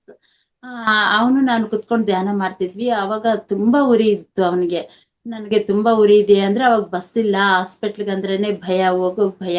ನೋಡೋಣ ನೋಡೋಣ ಸ್ವಲ್ಪ ದಿನ ಲಾಕ್‌ಡೌನ್ ಯಾವಾಗ ಕಮ್ಮಿ ಆಗುತ್ತೋ ನೋಡೋಣ ಅಂತ ಹೀಗೆ ಇದೇ ತರಾನೇ ಬಂದ್ವಿ. ಮತ್ತೆ ಒಂದಿನ ಅವ್ನ್ ಧ್ಯಾನದಲ್ಲಿ ಕುತ್ಕೊಂಡಾಗ ಯಾರೋ ಮಾಸ್ಟರ್ಸ್ ಬಂದ್ರಂತೆ. ಹಿಂದ್ಗಡೆಯಿಂದ ಈ ತರ ಕೈ ತಂದು ಮೇಲೆ ಇಟ್ರಂತೆ ಮಾಸ್ಟರ್ಸ್. ಅಷ್ಟೇ, ಅವ್ನಿಗೆ ಚೆನ್ನಾಗ್ ಅರ್ಥ ಆಯ್ತಂತೆ ಅವ್ರು ಬಂದಿದ್ದು ಎಲ್ಲ. ಅದು ಯಾವಾಗ ಆ ತರ ಕಣ್ಣು ಕ್ಲೋಸ್ ಮಾಡ್ತೋ ಲಾಸ್ಟ್ ಮಾಸ್ಟರ್ಸ್, ಅವಾಗಿಂದ ಅವನಿಗೆ ಅಲರ್ಜಿ ಅನ್ನೋದೇ ಬಂದಿಲ್ಲ. ಯಾವಾಗ್ ನೋಡಿದ್ರು ಉಜ್ಜಿಕೊಳ್ಳೋದು ಆ ತರ ಎಲ್ಲ ಮಾಡ್ತಿದ್ದ. ಅದೇನು ಇಲ್ಲ ಮಾಸ್ಟರ್ಸ್. ಈಗ ತುಂಬಾ ಆರೋಗ್ಯದಿಂದ ಇದ್ದಾನೆ. ಕಣ್ಣಿಗೆ ಇವಾಗ ಎಂತಹ ಒಂದು ಪ್ರಾಬ್ಲಮ್ ಇಲ್ಲ ಮಾಸ್ಟರ್ಸ್. ಇಂತಹ ಒಂದು ನನ್ನ ಜೀವನದಲ್ಲಿ ತುಂಬಾ ಮಿರಾಕಲ್ಸ್ ಅಂದ್ರೆ ಮಿರಾಕಲ್ಸ್ ನಡೆದು, ಧ್ಯಾನಕ್ಕಿಂತ ಮುಂಚೆ ನಾನು ತುಂಬಾ ಆರೋಗ್ಯ ಸಮಸ್ಯೆದಲ್ಲಿ ನಾನು ಸಿಲ್ಕೊಂಡಿದ್ದೆ. ಅವೆಲ್ಲವಿಂದ ನಾನು ಹೊರಗಡೆ ಬಂದೆ. ತುಂಬಾ ಜನ ಕೇಳಿದ್ರು ನನ್ಗೆ, "ನಿನಗೆ ಮತ್ತೆ ಆಕ್ಸಿಡೆಂಟ್ ಹೇಗೆ ಆಯ್ತು? ಯಾಕಾಯ್ತು? ಮತ್ತೆ ಇಷ್ಟೊಂದ್ ಧ್ಯಾನ ಮಾಡ್ತೀರಾ?" ಅಂತ ಅಂದ್ರೆ, ನಾವ್ ಏನನ್ನ ಮಾಡ್ಲಿ, ಆದ್ರೆ ನಮ್ದು ಕರ್ಮ ಅನ್ನೋದೊಂದ್ ಇರುತ್ತಲ್ಲ.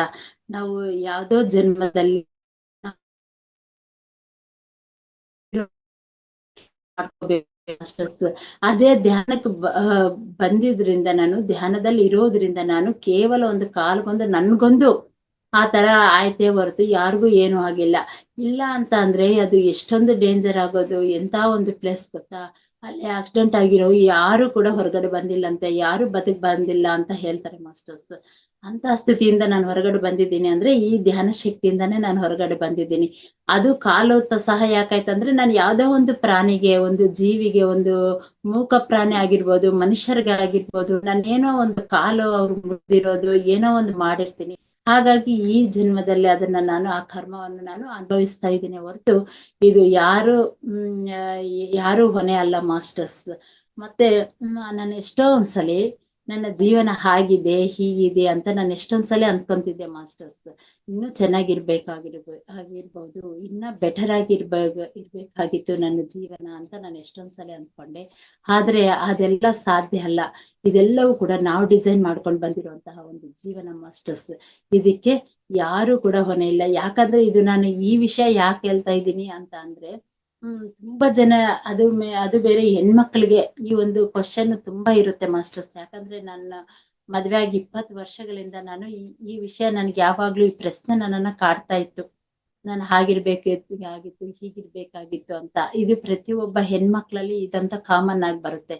ಆದ್ರೆ ಇದೆಲ್ಲವೂ ಕೂಡ ನಾವ್ ಡಿಸೈನ್ ಮಾಡ್ಕೊಂಡ್ ಬಂದಿರೋದೆ. ನಾವೇ ಇದನ್ನೆಲ್ಲ ಕೂಡ ಆರಿಸ್ಕೊಂಡು ಬಂದಿರ್ತೀವಿ ಮಾಸ್ಟರ್ಸ್. ಇಂಥ ತಂದೆ ತಾಯಿ ಬೇಕು, ಇಂಥ ಗಂಡ ಬೇಕು, ಇಂಥ ಮಕ್ಳು ಬೇಕು, ಇಂಥ ಒಂದು ಸಂಸಾರ ಬೇಕು ಅಂತ. ಹಾಗಾಗಿ ಇದನ್ನ ಯಾರ ಮೇಲೆ ನಾವು ಹಾಕ್ಬಾರ್ದು. ಇದೆಲ್ಲವೂ ಕೂಡ ನಮ್ದೇ. ಇದು ಯಾವಾಗ ನಾನು ಅರ್ಥ ಮಾಡ್ಕೊಂಡೋ ಇವಾಗ ಆ ಪ್ರಶ್ನೆ ಅನ್ನೋದೇ ನನ್ನಲ್ಲಿ ಇಲ್ಲ ಮಾಸ್ಟರ್ಸ್. ಎಲ್ಲವನ್ನು ಕೂಡ ನಾವು ಸಾಕ್ಷೀಭೂತವಾಗಿ ನೋಡ್ತಿರ್ಬೇಕು. ಯಾವ್ದಕ್ಕೂ ಕೂಡ ನಾವು ಟೆನ್ಷನ್ ತಗೊಳ್ಳೋ ಅಂತ ಆಲೋಚನೆ ಮಾಡುವಂತಹ ಅವಶ್ಯಕತೆ ಇಲ್ಲ. ಬರುತ್ತೆ ಒಂದೊಂದ್ಸಲಿ ನಮ್ಗೆ ಎಷ್ಟು ಅರ್ಥ ಮಾಡ್ಕೊಂಡ್ರು ಕೂಡ ಯಾಕೆ ನನ್ನ ಸ್ಥಿತಿಗೆ ಕಾರಣ, ಯಾಕೆ ಈ ಸ್ಥಿತಿಗೆ ಏನು ಕಾರಣ ಅಂತ. ಅವಾಗ ಏನು ಇಲ್ಲ, ಅರ್ಧ ಗಂಟೆ ಧ್ಯಾನ ಮಾಡ್ತೀನಿ. ಧ್ಯಾನ ಮಾಡಿದ್ರೆ ಅದ್ರಲ್ಲಿ ನನಗೆ ಇಷ್ಟೇ ನನ್ನ ಪ್ಲಾನು, ನನ್ನ ಡಿಸೈನ್ ಅನ್ನೋದು ಮತ್ತೆ ಇನ್ನೊಂದ್ಸಲಿ ನಾನು ಅರ್ಥ ಮಾಡ್ಕೊಳಕ್ ಅವಕಾಶ ಆಗುತ್ತೆ ಮಾಸ್ಟರ್ಸ್. ಇದು ನಾನು ಧ್ಯಾನಕ್ಕೆ ಬಂದ್ಮೇಲೆ ನಾನು ಕಲ್ತಿರೋಂತಹ ಒಂದು ವಿಷಯ. ಮತ್ತೆ ನಾನು ಪ್ರತಿದಿನ ಕೂಡ 7 ಗಂಟೆ 8 ಗಂಟೆಗೆ ನಾನು ಎದ್ದೇಳ್ತಿದ್ದೆ ಧ್ಯಾನಕ್ಕೆ ಬರೋಕ್ಕಿಂತ ಮುಂಚೆ.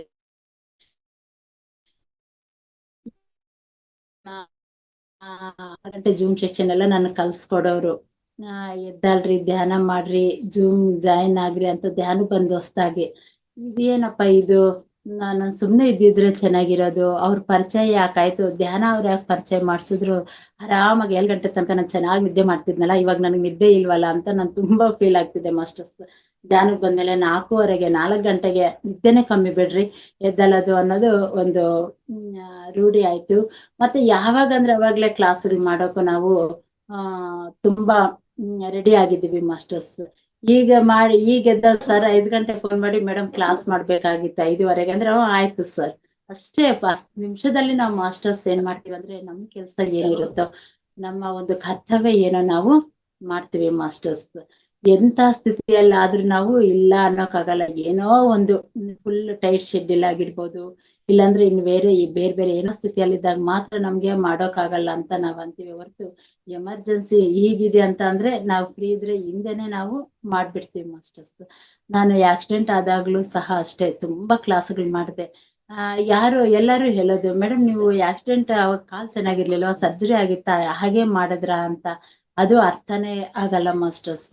ಅಂದ್ರೆ ನಾವು ಅಷ್ಟು ಚೆನ್ನಾಗಿ ಇನ್ವಾಲ್ವ್ ಆಗ್ಬೇಕು. ಕೇವಲ ನಾವು ಕ್ಲಾಸ್ ಮಾಡೋದೇ ಒಂದಲ್ಲ, ಧ್ಯಾನಕ್ಕೆ ಬರೋದೇ ಒಂದಲ್ಲ. ಪತ್ರಿ ಸರ್ ಅಂತಾರೆ, ನೀನು ಧ್ಯಾನಕ್ಕೆ ಬಂದು ನೀವೊಬ್ರೇ ಧ್ಯಾನ ಮಾಡಿದ್ರೆ ಸರಿ ಹೋಗಲ್ಲ, ಅದು 4 ಜನಕ್ಕೆ ಹಂಚಬೇಕು. ನಾವು ಧ್ಯಾನವನ್ನು ಇನ್ನೊಬ್ರಿಗೆ ಹೇಳ್ಕೊಟ್ಟಾಗ ನಾವು ಧ್ಯಾನಕ್ಕೆ ಬಂದಿರೋದು ಒಂದು ಸಾರ್ಥಕ ಅಂತ ಹೇಳ್ತಾರೆ ಮಾಸ್ಟರ್ಸ್. ಹಾಗಾಗಿ ಕೇವಲ ನಾವು ಒಬ್ರೇ ಧ್ಯಾನ ಮಾಡೋದೊಂದೇ ಅಲ್ಲ ಮಾಸ್ಟರ್ಸ್, ಆ ಧ್ಯಾನವನ್ನು ನಾವು 4 ಜನಕ್ಕೆ ಹಂಚಬೇಕು. ಇನ್ನೊಬ್ರಿಗೆ ನಾವು ಅದನ್ನ ಕಲಿಸ್ಕೊಡ್ಬೇಕು. ಯಾವಾಗ ನಾವು ಇನ್ನೊಬ್ರಿಗೆ ಧ್ಯಾನ ಹೇಳ್ಕೊಡ್ತೀವೋ, ನಾವು ಈ ಧ್ಯಾನಕ್ಕೆ ಬಂದಿದ್ದಕ್ಕೆ, ಈ ಧ್ಯಾನ ಮಾರ್ಗದಲ್ಲಿ ಇರೋಕೆ ಒಂದು ಸಾರ್ಥಕ ಅನ್ನೋದು ಸಿಗುತ್ತೆ ಮಾಸ್ಟರ್ಸ್. ಇದು ನಾನು ಧ್ಯಾನಕ್ಕೆ ಬಂದಾಗ, ಧ್ಯಾನಕ್ಕಿಂತ ಮುಂಚೆ ನನ್ನಲ್ಲಿರುವಂತಹ ಒಂದು ಅನುಭವ ಮಾಸ್ಟರ್ಸ್. ನಮ್ಮ ಮನೆಯಲ್ಲಿ ನಮ್ಮ ಅತ್ತೆ ಮತ್ತೆ ನಮ್ಮ ಮನೆಯವರು, ನಮ್ಮ ಮಕ್ಕಳು ಎಲ್ಲರೂ ಕೂಡ ಧ್ಯಾನ ಮಾಡ್ತಾರೆ ಮಾಸ್ಟರ್ಸ್. ಪ್ರತಿಯೊಬ್ರು ಕೂಡ ನಮ್ಮ ಮನೇಲಿ ಧ್ಯಾನ ಕುಟುಂಬ ಆಗಿದೆ ಮಾಸ್ಟರ್ಸ್. ನಮ್ಮ ತಂದೆಯವ್ರು ಮಾಡ್ತಾರೆ, ನಮ್ಮ ತಾಯಿ, ನಮ್ಮ ತಮ್ಮ ಎಲ್ಲರೂ ಧ್ಯಾನ ಮಾಡ್ತಾರೆ. ಪ್ರತಿಯೊಬ್ರು ಕೂಡ ಈ ಧ್ಯಾನದಿಂದ ತುಂಬಾ ಚೆನ್ನಾಗಿ ಸಂತೋಷದಿಂದ ಇದೀವಿ. ನಾವು ಇದರಿಂದ ಏನು ಲಾಭ ಅಂತ ನಾವು ಅಂತ ನಾವು ಹುಡುಕ್ಬಾರ್ದು ಮಾಸ್ಟರ್ಸ್. ಇಂದ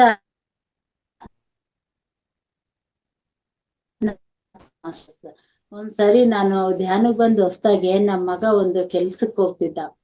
ಅವ್ನ್ಗೆ ಒಂದು ಏನೋ ಒಂದು ಆಪರ್ಚುನಿಟಿ ಬಂತು. ಅವನು ಡಿಪ್ಲೊಮಾ ಮಾಡ್ಕೊಂಡಿದ್ದ. ಅವಾಗ ಧ್ಯಾನದಲ್ಲಿ ಕುತ್ಕೊಂಡಾಗ ಸುಮ್ನೆ ನನ್ಗೆ ಈ ತರ ಮೆಸೇಜ್ ಬರುತ್ತೆ, ಈ ತರ ನಮ್ ಮನ್ಸಿಗೆ ಅನ್ಸುತ್ತೆ, ಅದೇನೋ ನನಗ್ ಗೊತ್ತಿಲ್ಲ.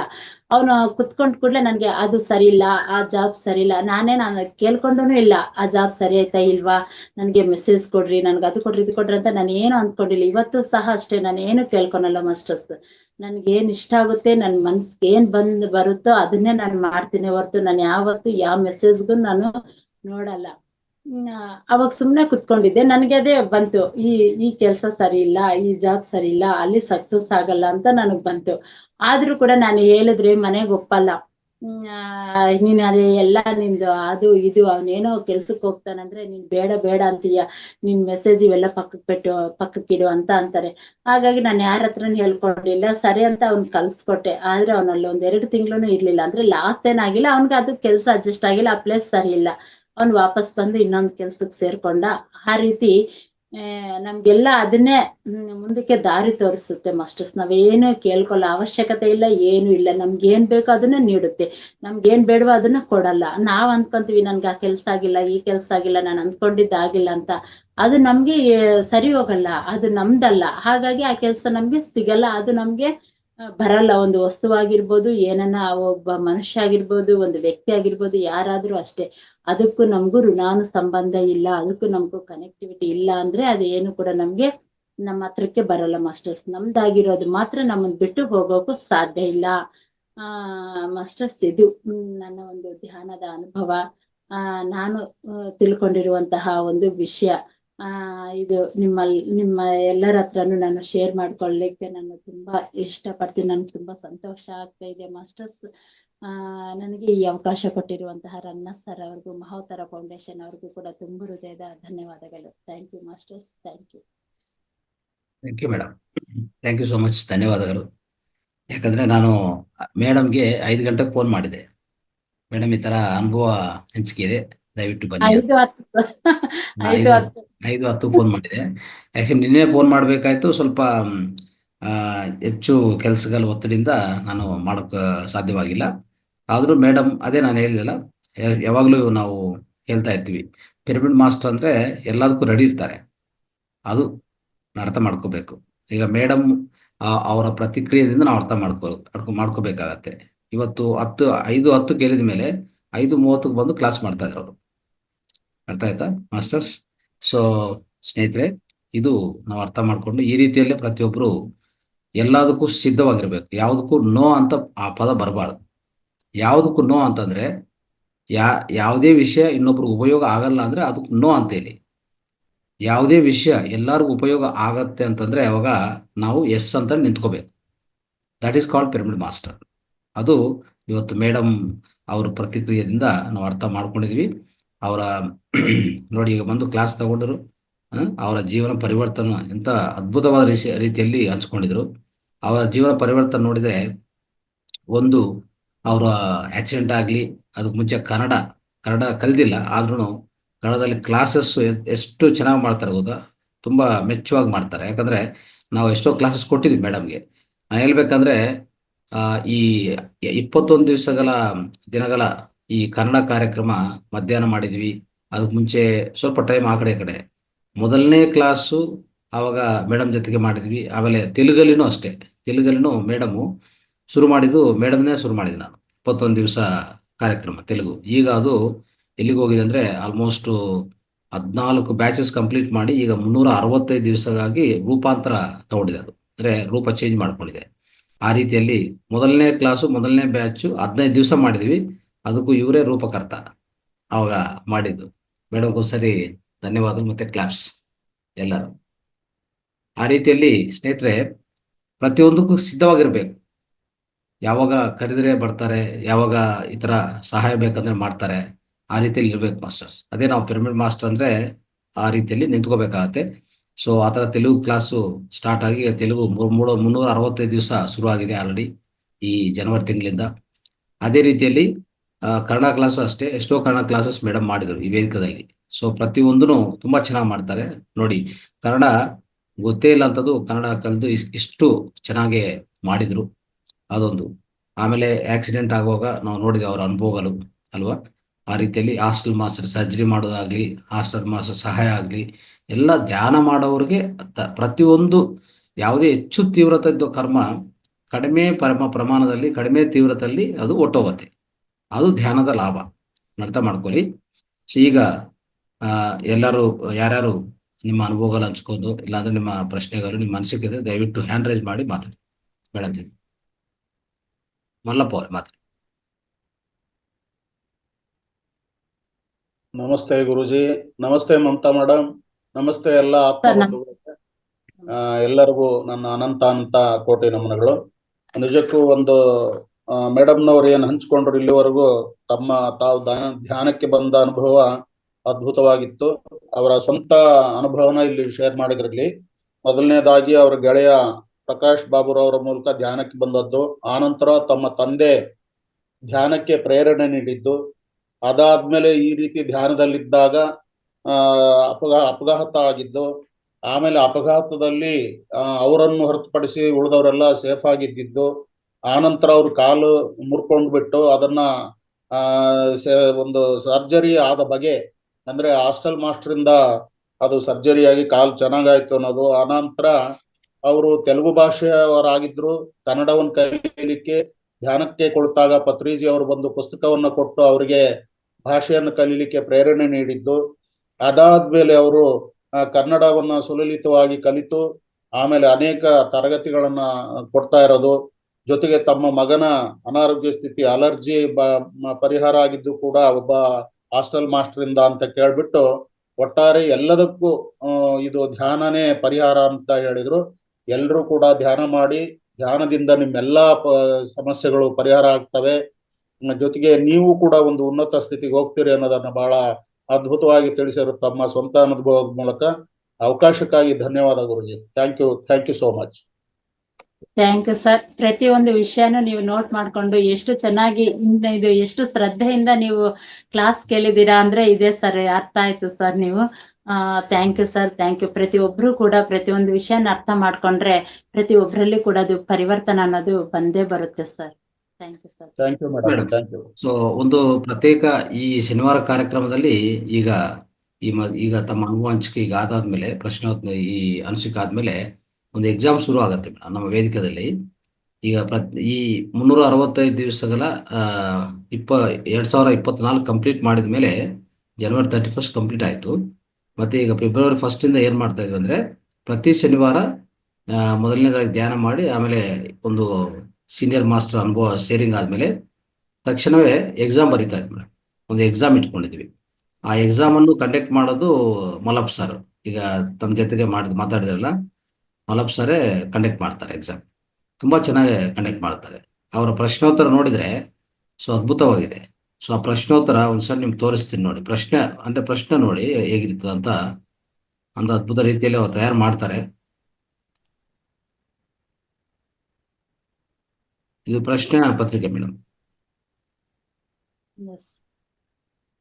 ಅಂದ್ರೆ ಒಂದು ವಾರ ನಾವು ಪೂರ್ತಿ ಮಾಡ್ತೀವಲ್ಲ ಕ್ಲಾಸಸ್ಸು, ಆ ವಾರದಲ್ಲಿ ಪ್ರತಿ ದಿವಸ ನೋಟ್ ಮಾಡ್ತಾರೆ ಅವರು. ನೋಟ್ಸ್ ಈಗ ನಿಮ್ಮ ಜೊತೆಗೆ ಮಾತಾಡಿದ್ರಲ್ಲ, ಆ ರೀತಿಯಲ್ಲಿ ನೋಟ್ಸ್ ಮಾಡಿ ಆ ನೋಟ್ಸಿಂದ ಮತ್ತೆ ವಿಡಿಯೋಸ್ ನೋಡಿಕೊಂಡು ತಯಾರು ಮಾಡಿ ಪ್ರಶ್ನೋತ್ತರ ಇದು ಪೂರ್ತಿ ಪ್ರಶ್ನೆ ಮಾತ್ರ ಇರ್ತದೆ. ಮತ್ತೆ ಉತ್ತರ ಪತ್ರಿಕೆ ಸಪ್ರೇಟ್. ಈ ಪ್ರಶ್ನೆ ಪತ್ರಿಕೆದಲ್ಲಿ ನೋಡ್ತಾ ಹೋದ್ರೆ ಮೊದಲನೇದು ಭರ್ತಿ ಮಾಡೋದು, ಅದೊಂದು 20 ಕ್ವಶನ್ಸ್ ತನಕ ಇರ್ತದೆ.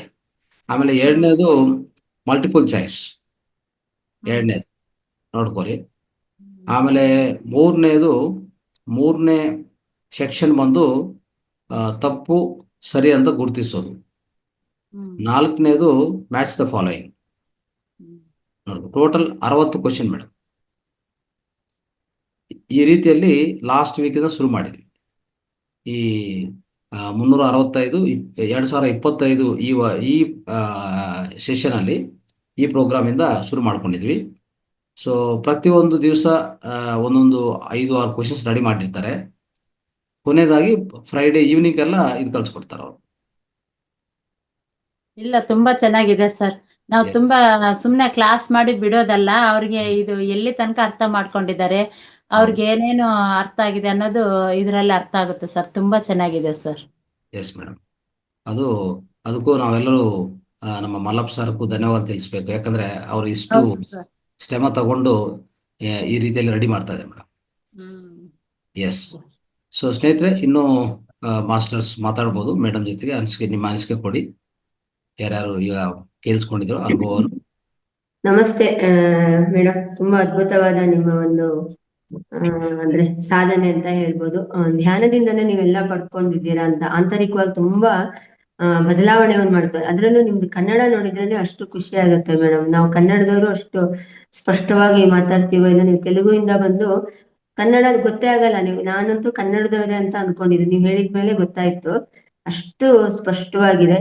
ಅದೇ ರೀತಿ ನಮ್ಮ ರಂಗನಾಥ ಗುರುಗಳು ಅಷ್ಟೇನೆ, ಅವರು ಬೇರೆ ಭಾಷೆಯಿಂದ ಬಂದ್ರು ಕೂಡ ಕನ್ನಡವನ್ನು ಇಲ್ಲಿ ಕಲ್ತು ಕನ್ನಡ ಕ್ಲಾಸ್ ಅನ್ನು ಅಂದ್ರೆ ಜನರಿಗೆ ಮೋಟಿವೇಟ್ ಮಾಡ್ತಾ ಇದ್ದಾರೆ. ಅದು ಒಂಥರ ಖುಷಿಯಾಗುವಂತ ವಿಷಯ. ಅವರು ತುಂಬಾ ಸ್ಪಷ್ಟವಾಗಿ ಈಗ ಮಾತಾಡೋದು ಅಭ್ಯಾಸ ಮಾಡ್ಕೊಂಡಿದ್ದಾರೆ. ತುಂಬಾ ಚೆನ್ನಾಗಿ ಕ್ಲಾಸ್ಗಳೆಲ್ಲ ನಡೆಸ್ಕೊಡ್ತಾ ಇದ್ದಾರೆ.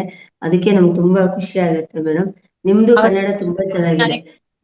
ಎಷ್ಟೊಂದು ಕಾರ್ಯಕ್ರಮಗಳು ಮಾಡ್ತಾರಂದ್ರೆ ರಂಗನಾಥ್ ಸರ್ ಫುಲ್ ಅವ್ರ ಬಿಸಿ ಶೆಡ್ಯೂಲ್ ಅಲ್ಲಿ ಕೂಡ Kannada section, Hindi section, Telugu section ತುಂಬಾ ಚೆನ್ನಾಗಿ ಮಾಡ್ತಾರೆ ಮೇಡಮ್ ಅವರು. ನಾವು ಯಾವಾಗ್ಲೂ ಕೂಡ ಅಂತೀವಿ ಸೇವೆ ಅಂದ್ರೆ ಈ ತರ ಮಾಡ್ಬೇಕು ಅಂತ. ಅದೇ ಮೇಡಮ್, ಕನ್ನಡದಲ್ಲಿ ಮಾಡ್ತಾ ಇದಾರಲ್ಲ, ಅದು ಒಂಥರ ನಮ್ಗೆ ಖುಷಿ ಆಗುವಂತ ವಿಷಯ ಮೇಡಮ್. ತುಂಬಾ ಚೆನ್ನಾಗಿ ನಡೆಸ್ಕೊಡ್ತಾರೆ ಎಲ್ಲಾ ಕಾರ್ಯಕ್ರಮನು. ಎಷ್ಟು ಭಾಷೆಯಲ್ಲಿ ನಡೀತಾ ಇದೆ ನಮ್ದು ಮಹಾವತಾರು. ತುಂಬಾ ಖುಷಿ ಆಗುತ್ತೆ. ನಿಮ್ಮ ಸಾಧನೆನೂ ಹಾಗೆ ಮೇಡಮ್, ಧ್ಯಾನದಿಂದಾನೇ ನೀವೆಲ್ಲ ಪಡ್ಕೊಂಡಿದ್ದೀರಾ. ಅದಕ್ಕೆ ಹೇಳ್ತಾ ಇರ್ತಾರೆ ಇಲ್ಲಿ, ಧ್ಯಾನ ಮಾಡಿ ಧ್ಯಾನ ಮಾಡಿ ಜ್ಞಾನ ಹಂಚಿ ಅಂತ ಹೇಳ್ತಾ ಇರ್ತಾರೆ. ಅದೇ ನಾವು ಅದನ್ನ ಅಳವಡಿಸ್ಕೋಬೇಕು. ಅಂದ್ರೆ ಇವತ್ ಮಾಡ್ದೆ ಬಿಟ್ಟೆ, ನಾಳೆ ಮಾಡ್ದೆ ಬಿಟ್ಟೆ ಅಂತ ಆಗ್ಬಾರ್ದು. ಪ್ರತಿದಿನ ಸಾಧನೆ ನಿರಂತರವಾಗಿ ಆಗ್ತಾ ಇದ್ರೆ ನಾವೊಂದು ಗುರಿಯನ್ನು ತಲುಪಲಿಕ್ಕೆ ಒಂದು ಹೆಲ್ಪ್ ಆಗುತ್ತೆ ಅಂತ. ಇಲ್ಲ ಅಂದ್ರೆ ಅದು ಅಲ್ಲಿಗೆ ಬಿಟ್ಟೋಗ್ಬಿಡುತ್ತೆ. ಅಂದ್ರೆ ಏನೋ ನಂಗೆ ಸಿಗ್ಲಿಲ್ಲ, ಧ್ಯಾನದಲ್ಲಿ ಏನೂ ಆಗ್ಲಿಲ್ಲ, ಏನೋ ಅನುಭವ ಬರ್ಲಿಲ್ಲ ಅಂತ ನಾವಲ್ಲೇ ಇದ್ ಮಾಡ್ಕೊಬಿಡ್ತೀವಿ ಮೇಡಮ್. ತುಂಬಾ ಅದೇ ಒಳ್ಳೆ ಅನುಭವ. ನಾವ್ ಮಾಡೋದ್ ಮಾಡ್ತಾ ಇರ್ಬೇಕು ಮೇಡಮ್. ಅನುಭವ ಬರ್ಲೇಬೇಕು ಎಲ್ಲರಿಗೂ ಅನ್ನೋದು ಎಲ್ಲೂ ಇಲ್ಲ ಮೇಡಮ್. ಮಾಡ್ತಾ ಇರ್ಬೇಕು. ಕೆಲವ್ರಿಗೆ ಬರುತ್ತೆ, ಕೆಲವ್ರಿಗೆ ಬರಲ್ಲ. ನನ್ಗೆ ಆಕ್ಸಿಡೆಂಟ್ ಆದಾಗ ಎಲ್ಲರೂ ಬೈದ್ರು, ಧ್ಯಾನ ಮಾಡೋರ್ಗೆ ಕಷ್ಟಗಳು ಜಾಸ್ತಿ ಅಂತೆ, ಪರೀಕ್ಷೆಗಳು ಜಾಸ್ತಿ ಅಂತೆ, ಬಿಟ್ಟು ಬಿಡು ಅನ್ನೋ ತನಕ ಬಂದ್ರು. ನಮ್ ತಾಯಿಯವ್ರಾದ್ರೆ ಎಷ್ಟೊಂದ್ ಹೇಳ್ಕೊಂಡ್ರು, ಬಿಡಮ್ಮ ಅದ್ರಿಂದ ಏನಿದೆ, ಪೂಜೆ ಮಾಡು, ಅದು ಮಾಡು, ಇದು ಮಾಡು ಅಂತ. ಆದ್ರೆ ನಾನ್ ಬಿಟ್ಟಿಲ್ಲ ಮಾಸ್ಟರ್ಸ್. ಇಲ್ಲ, ನಾನ್ ಬಿಡಲ್ಲ ಅಂದೆ. ಮತ್ತೆ ಅಲ್ಲಿನೂ ಅಷ್ಟೇ ವೀಕ್ ಇದೆಯಾ, ಸ್ವಲ್ಪ ಸ್ಟ್ರೆಂತ್ ಬರ್ಬೇಕು ಕಾಲಿಗೆ, ನೀನು ಅಟ್ಲೀಸ್ಟ್ ನಾವು ಫಸ್ಟ್ ಇಂದ ಪ್ಯೂರ್ ವೆಜಿಟೇರಿಯನ್ಸ್ ನಾವು, ಅಟ್ಲೀಸ್ಟ್ ಮೊಟ್ಟೆ ಅನ್ನ ತಿನ್ನು ಅಂದ್ರು. ಮನೆಯವ್ರು ಹೇಳಿದ್ರು ಏನಾಗಲ್ಲ, 2 ದಿನ ಮೊಟ್ಟೆ ತಿಂದ್ರೆ ಆಮೇಲೆ ನೀನ್ ಬಿಟ್ಬಿಡು, ಸ್ವಲ್ಪ ದಿನ ತಿನ್ನು ಅಂದ್ರು. ನಾನ್ ಮಾತ್ರ ಮುಟ್ಟಲ್ಲ ಅಂತ ಅಂದೆ. ಆಗ್ಲಿ, ನಾನು ಧ್ಯಾನದಲ್ಲೇ ನನ್ಗೆ ಬೇಕಾದಷ್ಟು ಎನರ್ಜಿ ಬರುತ್ತೆ, ನನಗೆ ಸಾಕು, ನಾನು ಮೊಟ್ಟೆ ತಿನ್ನಲ್ಲ, ಏನು ತಿನ್ನಲ್ಲ ಅಂತ ಹೇಳ್ಬಿಟ್ಟೆ. Yes madam. ಮೇಡಮ್, ಇನ್ನೊಂದೇನಂದ್ರೆ ಈ ವೇದಿಕೆಯಲ್ಲಿ ಯಾವಾಗ್ಲೂ ಅಂದ್ರೆ ನಾರ್ಮಲ್ ಮಾತಾಡೋ ರೀತಿಯಲ್ಲಿ ಮತ್ತೆ ನಾವು ಪಾಠ ಅಂದ್ರೆ ಒಂದು ಯಾವುದೇ ಒಂದು ಸಬ್ಜೆಕ್ಟ್ ಹೇಳುವಾಗ ಆ ಬರೋವಂಥ ಲ್ಯಾಂಗ್ವೇಜ್ ಇರ್ತದಲ್ಲ, ಅದು ನಮಗೆ ಗೊತ್ತಾಗಲ್ಲ. ಆ ಪದಗಳು ಎಲ್ಲಿಂದ ಬರುತ್ತೋ. ಮತ್ತೆ ಈಗ ನೀವು ಹೇಳಿದ್ರಲ್ಲ ನಿಮ್ಮ ಅನುಭವ, ಅದೇ ಥರ ನಾನು ಅನುಭವಿಸ್ತಾ ಇರ್ತೀನಿ ಪ್ರತಿ ದಿವಸ. ಯಾವಾಗ ನಾವು ಕ್ಲಾಸ್ ಹೇಳಕ್ ಹೋದ್ರೆ ಆ ಪದಗಳು ಸ್ಪೀಡಾಗಿ ಬಂದ್ಬಿಡ್ತದೆ. ಆ ಪದಗಳಾಗ್ಲಿ, ಆ ಫ್ಲೋ ಆಗ್ಲಿ, ಲ್ಯಾಂಗ್ವೇಜ್ ಆಗ್ಲಿ ಕಂಪ್ಲೀಟ್ ಚೇಂಜ್ ಆಗುತ್ತೆ ಮೇಡಮ್. ಅದು ಏನಂತ ಅರ್ಥ ಆಗಲ್ಲ. ಪ್ರಿಪೇರ್ ಆಗಿರಲ್ಲ ಸರ್. ಹಾ, ನಾವು ಏನು ಪ್ರಿಪೇರ್ ಆಗಿರಲ್ಲ, ಅಲ್ಲಿ ಕುತ್ಕೊಂಡ್ರೆ ಅದೇ ಆಟೋಮೆಟಿಕ್ ಆಗಿ ಬಂದ್ಬಿಡುತ್ತೆ. ನಾವ್ ಒಂದ್ ವಿಷಯ ಹೇಳ್ತಾ ನಾವ್ ಡಿಸೈಡ್ ಆಗಿರ್ತೀವಿ, ನಾವ್ ಏನ್ ಅನ್ಕೊಂಡಿರ್ತೀವೋ ಅದು ಬಿಟ್ಟು ಬೇರೆದೆಲ್ಲ ಮಾತಾಡ್ತೀವಿ ಸರ್, ಬೇರೆದೆಲ್ಲ ಹೇಳ್ತೀವಿ. ಅದಂತ ನಿಜ ಸರ್. ಅದು ಒಂಥರ ಸ್ವಿಚ್ ಆನ್ ಮಾಡೋ ತರ ಇರ್ತದೆ ಮೇಡಮ್. ಸ್ವಿಚ್ ಆನ್ ಮಾಡಿದ್ವಿ ಅಂದ್ರೆ ಅದು ಹೋಗ್ತಾನೆ ಇರ್ತದೆ. ಆ ರೀತಿಯಲ್ಲಿ ನಾನು ತುಂಬಾ ಅನುಭವ ಪಟ್ಟಿದ್ದೀನಿ ಈ ವೇದಿಕೆಯಲ್ಲಿ ನಾನು ಮಾತಾಡುವಾಗ. ಯಾಕಂದ್ರೆ ಕನ್ನಡ ನನಗೇನು ಗೊತ್ತಿಲ್ಲ, ತೆಲುಗು ನಾನು ಮಾತೃಭಾಷೆ ತೆಲುಗು. ಸೊ ಅದರಲ್ಲಿ ಮಾತಾಡೋದು ನಮ್ಗೆ ಇಷ್ಟ. ಆದ್ರೆ ಇಲ್ಲಿ ಕನ್ನಡ ಕಲಿದು ಮತ್ತೆ ನಾನು ಮಾತಾಡಬೇಕು ಈ ರೀತಿಯಲ್ಲಿ ಅನುಭವ ಶೇರಿಂಗ್ ಅಲ್ಲ. ನಾನು ಅನ್ಕೊಂಡೇ ಇಲ್ಲ ಆಕ್ಚುಲಿ ಕ್ಲಾಸಸ್ ಮಾಡ್ತೀನಿ ಕನ್ನಡದಲ್ಲಿ ಅಂತ ನಾನು ಅನ್ಕೊಂಡೇ ಇಲ್ಲ. ಅದು ಸತ್ಯವಾದ ಮಾತದು. ಯಾಕಂದ್ರೆ ಕನ್ನಡ ಗೊತ್ತೇ ಇಲ್ಲ, ಮಾತಾಡೋದೇ ಗೊತ್ತಿಲ್ಲ, ಕ್ಲಾಸ್ ಮಾಡೋದು ಹೇಗೆ ಅಂತ ಒಂದು ಡೌಟ್ ಅಂತೂ ಖಂಡಿತ ಇತ್ತು. ಆದರೆ ಯಾಕೋ ಶುರು ಮಾಡಿದೆ ಅಷ್ಟೇ. ಅದು ಕ್ಲಾಸ್ ಮಾಡುವಾಗ ನೋಡಿದ್ರೆ ಅದು ಸ್ಪೀಡು, ಆ ಲ್ಯಾಂಗ್ವೇಜು, ವರ್ಡ್ಸು ಎಲ್ಲ ಬರ್ತದೆ. ಫ್ಲೋ ಬಂದ್ಬಿಡುತ್ತೆ. ತಿರ್ಗಾ ನೋಡಿದ್ರೆ ಈ ರೀತಿಯಲ್ಲಿ ನಾವು ಮಾತಾಡಿದೀವ ಅಂತ ನಮಗೆ ಡೌಟ್ ಬರುತ್ತೆ. ಹ? ಮತ್ತೆ ನಾವು ವಿಡಿಯೋ ನೋಡ್ಕೊಂಡಾಗ ಹಂಗೆ ಅನ್ಸೋದು ಹಾ, ಸರ್. ಮಾಮೂಲಿ ಆಯ್ತು. ವಿಷಯ ಮಾತಾಡ್ಬೋದು ಸರ್, ಆದ್ರೆ ಈ ಆಧ್ಯಾತ್ಮಿಕ ಆಗಿ ಡೀಪ್ ಆಗಿ ಅಂತ ಒಂದು ವಿಷಯ ನಮ್ಗೆ ಬೇರೆ ಲ್ಯಾಂಗ್ವೇಜ್ ಇಂದ ಬಂದಿರೋರು ಬರಲ್ಲ. ಆದ್ರೆ ಈ ವೇದಿಕೆ ಮೇಲೆ ಮಾತ್ರ ಅದು ಎಲ್ಲ ಮಾಸ್ಟರ್ಸ್ ಒಂದು ಚೈತನ್ಯ ಅಷ್ಟೇ ಸರ್. ಖಂಡಿತ ಖಂಡಿತ ಮೇಡಮ್. ಅದೊಂದು ಇನ್ನೊಂದು ನಾನು ಇಲ್ಲಿರುವಂಥ ಎಲ್ಲ ಮಾಸ್ಟರ್ಸ್ ರಿಕ್ವೆಸ್ಟ್ ಮಾಡೋದೇ, ನಿಮಗೆ ಮಾತೃಭಾಷೆ ಅಂದರೆ ನಿಮ್ಮ ಸ್ವಂತ ಅಂದರೆ ಮಾತೃಭಾಷಾ ಕನ್ನಡ ಇರ್ಬೋದು. ನಮಗೆ ಇಲ್ಲಿ ತೆಲುಗು ವೇದಿಕೆ ಇದೆ, ಹಿಂದಿ ಇದೆ, ಇಂಗ್ಲೀಷ್ ಇದೆ. ದಯವಿಟ್ಟು ಎಲ್ಲರೂ ಬನ್ನಿ. ಅಲ್ಲಿ ನಿಮ್ಮ ಅನುಭವ ಹಂಚಿಕೆ ಈ ರೀತಿಯಲ್ಲಿ ಮೇಡಮ್ ಇವಾಗ ಅನುಭವ ಹಂಚ್ಕೊಂಡಿದ್ರಲ್ಲ, ಆ ರೀತಿಯಲ್ಲಿ ಅನುಭವ ಹಂಚಿಕೆಯಿಂದ ಶುರು ಮಾಡಿ. ಸಣ್ಣ ಸಣ್ಣ ಪದಗಳಿಂದ ಶುರು ಮಾಡಿ. ಅರ್ಥ ಆಯ್ತಾ? ತೆಲುಗು ಯಾವಾಗ ನೀವು ಬರ್ತೀರಂದ್ರೆ, ಈಗ ಈ ಥರ ಶನಿವಾರ ಅಲ್ಲಿ ವೇದಿಕೆಯಲ್ಲಿ ವಿಶೇಷ ಕಾರ್ಯಕ್ರಮ ನಡೀತಾ ಇರ್ತದೆ. ನಾವು ಈ ಥರ ನಾನು ಹೋಗ್ತೀನಿ ಮಾತಾಡ್ತೀನಿ ಅಂದರೆ ನಿಮ್ಗೆ ಅವಕಾಶ ಕೊಡಿಸ್ತೀವಿ. ಆವಾಗ ನೀವೇನು ಮಾಡಬೇಕು, ನಿಮ್ಮ ಅನುಭವ ಹಂಚಿಕೆ ಸಣ್ಣ ಸಣ್ಣ ಪದಗಳಿಂದ ಶುರು ಮಾಡ್ಕೋಬೋದು. ತೆಲುಗು ಎಷ್ಟು ಬರುತ್ತೋ ಅಷ್ಟು ಪರವಾಗಿಲ್ಲ. ನಾವು ಎಷ್ಟು ಕಲಿದ್ರೆ ಅಷ್ಟು ಒಳ್ಳೆಯದು ಸ್ನೇಹಿತರೆ. ನಮ್ಮ ಆತ್ಮದಲ್ಲಿ ಉನ್ನತಿ, ಅರ್ಥ ಆಯ್ತಾ? ಆತ್ಮೋನ್ನತಿ ಅಂತ ಹೇಳ್ತೀವಲ್ಲ, ಅದು ಹೀಗೆ ಆಗೋದು. ನಾವು ಸುಮ್ಮನೆ ಕೂತ್ಕೊಂಡ್ರೆ ಯಾವುದೂ ಆಗಲ್ಲ. ಅಷ್ಟು ಈಜಿ ಅಲ್ಲ. ನಾವು ಪ್ರತಿಯೊಂದು ಪ್ರಯತ್ನ ಪೂರ್ವಕವಾಗಿ ಮಾಡಬೇಕು. ಓಕೆ. ಆಮೇಲೆ ಸಹಾಯ ಸಹಕಾರಗಳು ನಮ್ಮ ಅಂದರೆ ಹಾಸ್ಟೆಲ್ ಮಾಸ್ಟರ್ಸ್ ಆಗಲಿ ಪತ್ರಿಸರ್ ಆಗಲಿ ಮಾಡ್ತಾ ಇರ್ತಾರೆ. ನಿಮಗೆ ಏನು ಬೇಕೋ ಅದು ಮಾಡ್ತಾ ಇರ್ತಾರೆ. ಆದರೆ ನೀವು ಪ್ರಯತ್ನನೇ ಮಾಡಲ್ಲ ಅಂದರೆ ಅವ್ರೇನು ಮಾಡೋಕ್ಕಾಗಲ್ಲ. ನಾವು ಎಷ್ಟೋ ತರಗತಿಗಳಲ್ಲಿ ತಿಳ್ಕೊಂಡಿದ್ದೀವಿ, ಪ್ರಯತ್ನ ನಮ್ದು ಒಂದ್ ಇರಲೇಬೇಕು. ಹೆಜ್ಜೆ ಇಡ್ಬೇಕು. ಕರೆಕ್ಟ್. ಒಂದು ಹೆಜ್ಜೆ ನೀವಿಟ್ಟಿದ್ರೆ ಅವರು 10 ಹೆಜ್ಜೆಗಳು ನಿಮ್ಮ ಕಡೆ ಇರ್ತಾರೆ. ಆ ಥರ ಮಾಡ್ಕೊತ ಹೋಗ್ಬೇಕು. ಅಂದರೆ ಇನ್ನೂ ಬೇರೆ ಈಗ ತೆಲುಗು ಇದೆ, ಹಿಂದಿ ಇದೆ, ಮತ್ತು ಇಂಗ್ಲೀಷು ಇದೆ. ನೀವು ಏನು ಯಾವ ಭಾಷೆದಲ್ಲಿ ಮಾತಾಡ್ತೀರಿ ಆ ಭಾಷೆಯಲ್ಲಿ ಬಂದು ಕ್ಲಾಸ್ ತಗೋಬೇಕು. ನಿಮ್ಮ ಕ್ಲಾಸ್ ಅಂದರೆ ಏನು ಇನ್ನೊಂದು ಸಬ್ಜೆಕ್ಟ್ ಹೇಳೋದು ಬೇಕಾಗಿಲ್ಲ. ಅಟ್ಲೀಸ್ಟ್ ನಿಮ್ಮ ಅನುಭವ ಹಂಚಿಕೆ, ಧ್ಯಾನದಿಂದ ನಿಮ್ಗೆ ಏನು ಅನಿಸಿದೆ, ಸಮಗ್ರ ಸ್ವಾಸ್ಥ್ಯ ನೀವು ಅನುಭವಿಸುವಾಗ ನಿಮ್ಗೆ ಏನು ಅನಿಸಿದೆ, ಏನೇನು ಕಲಿದಿರಲ್ಲಿ ಸ್ವಲ್ಪ ಆ ರೀತಿಯಲ್ಲಿ ಸಣ್ಣ ಸಣ್ಣ ಸಬ್ಜೆಕ್ಟ್ಸು ಸಣ್ಣ ಸಣ್ಣ ಒಂದು 10 ನಿಮಿಷ 15 ನಿಮಿಷ ಮಾತಾಡೋದು ಶುರು ಮಾಡಿ. Okay, right.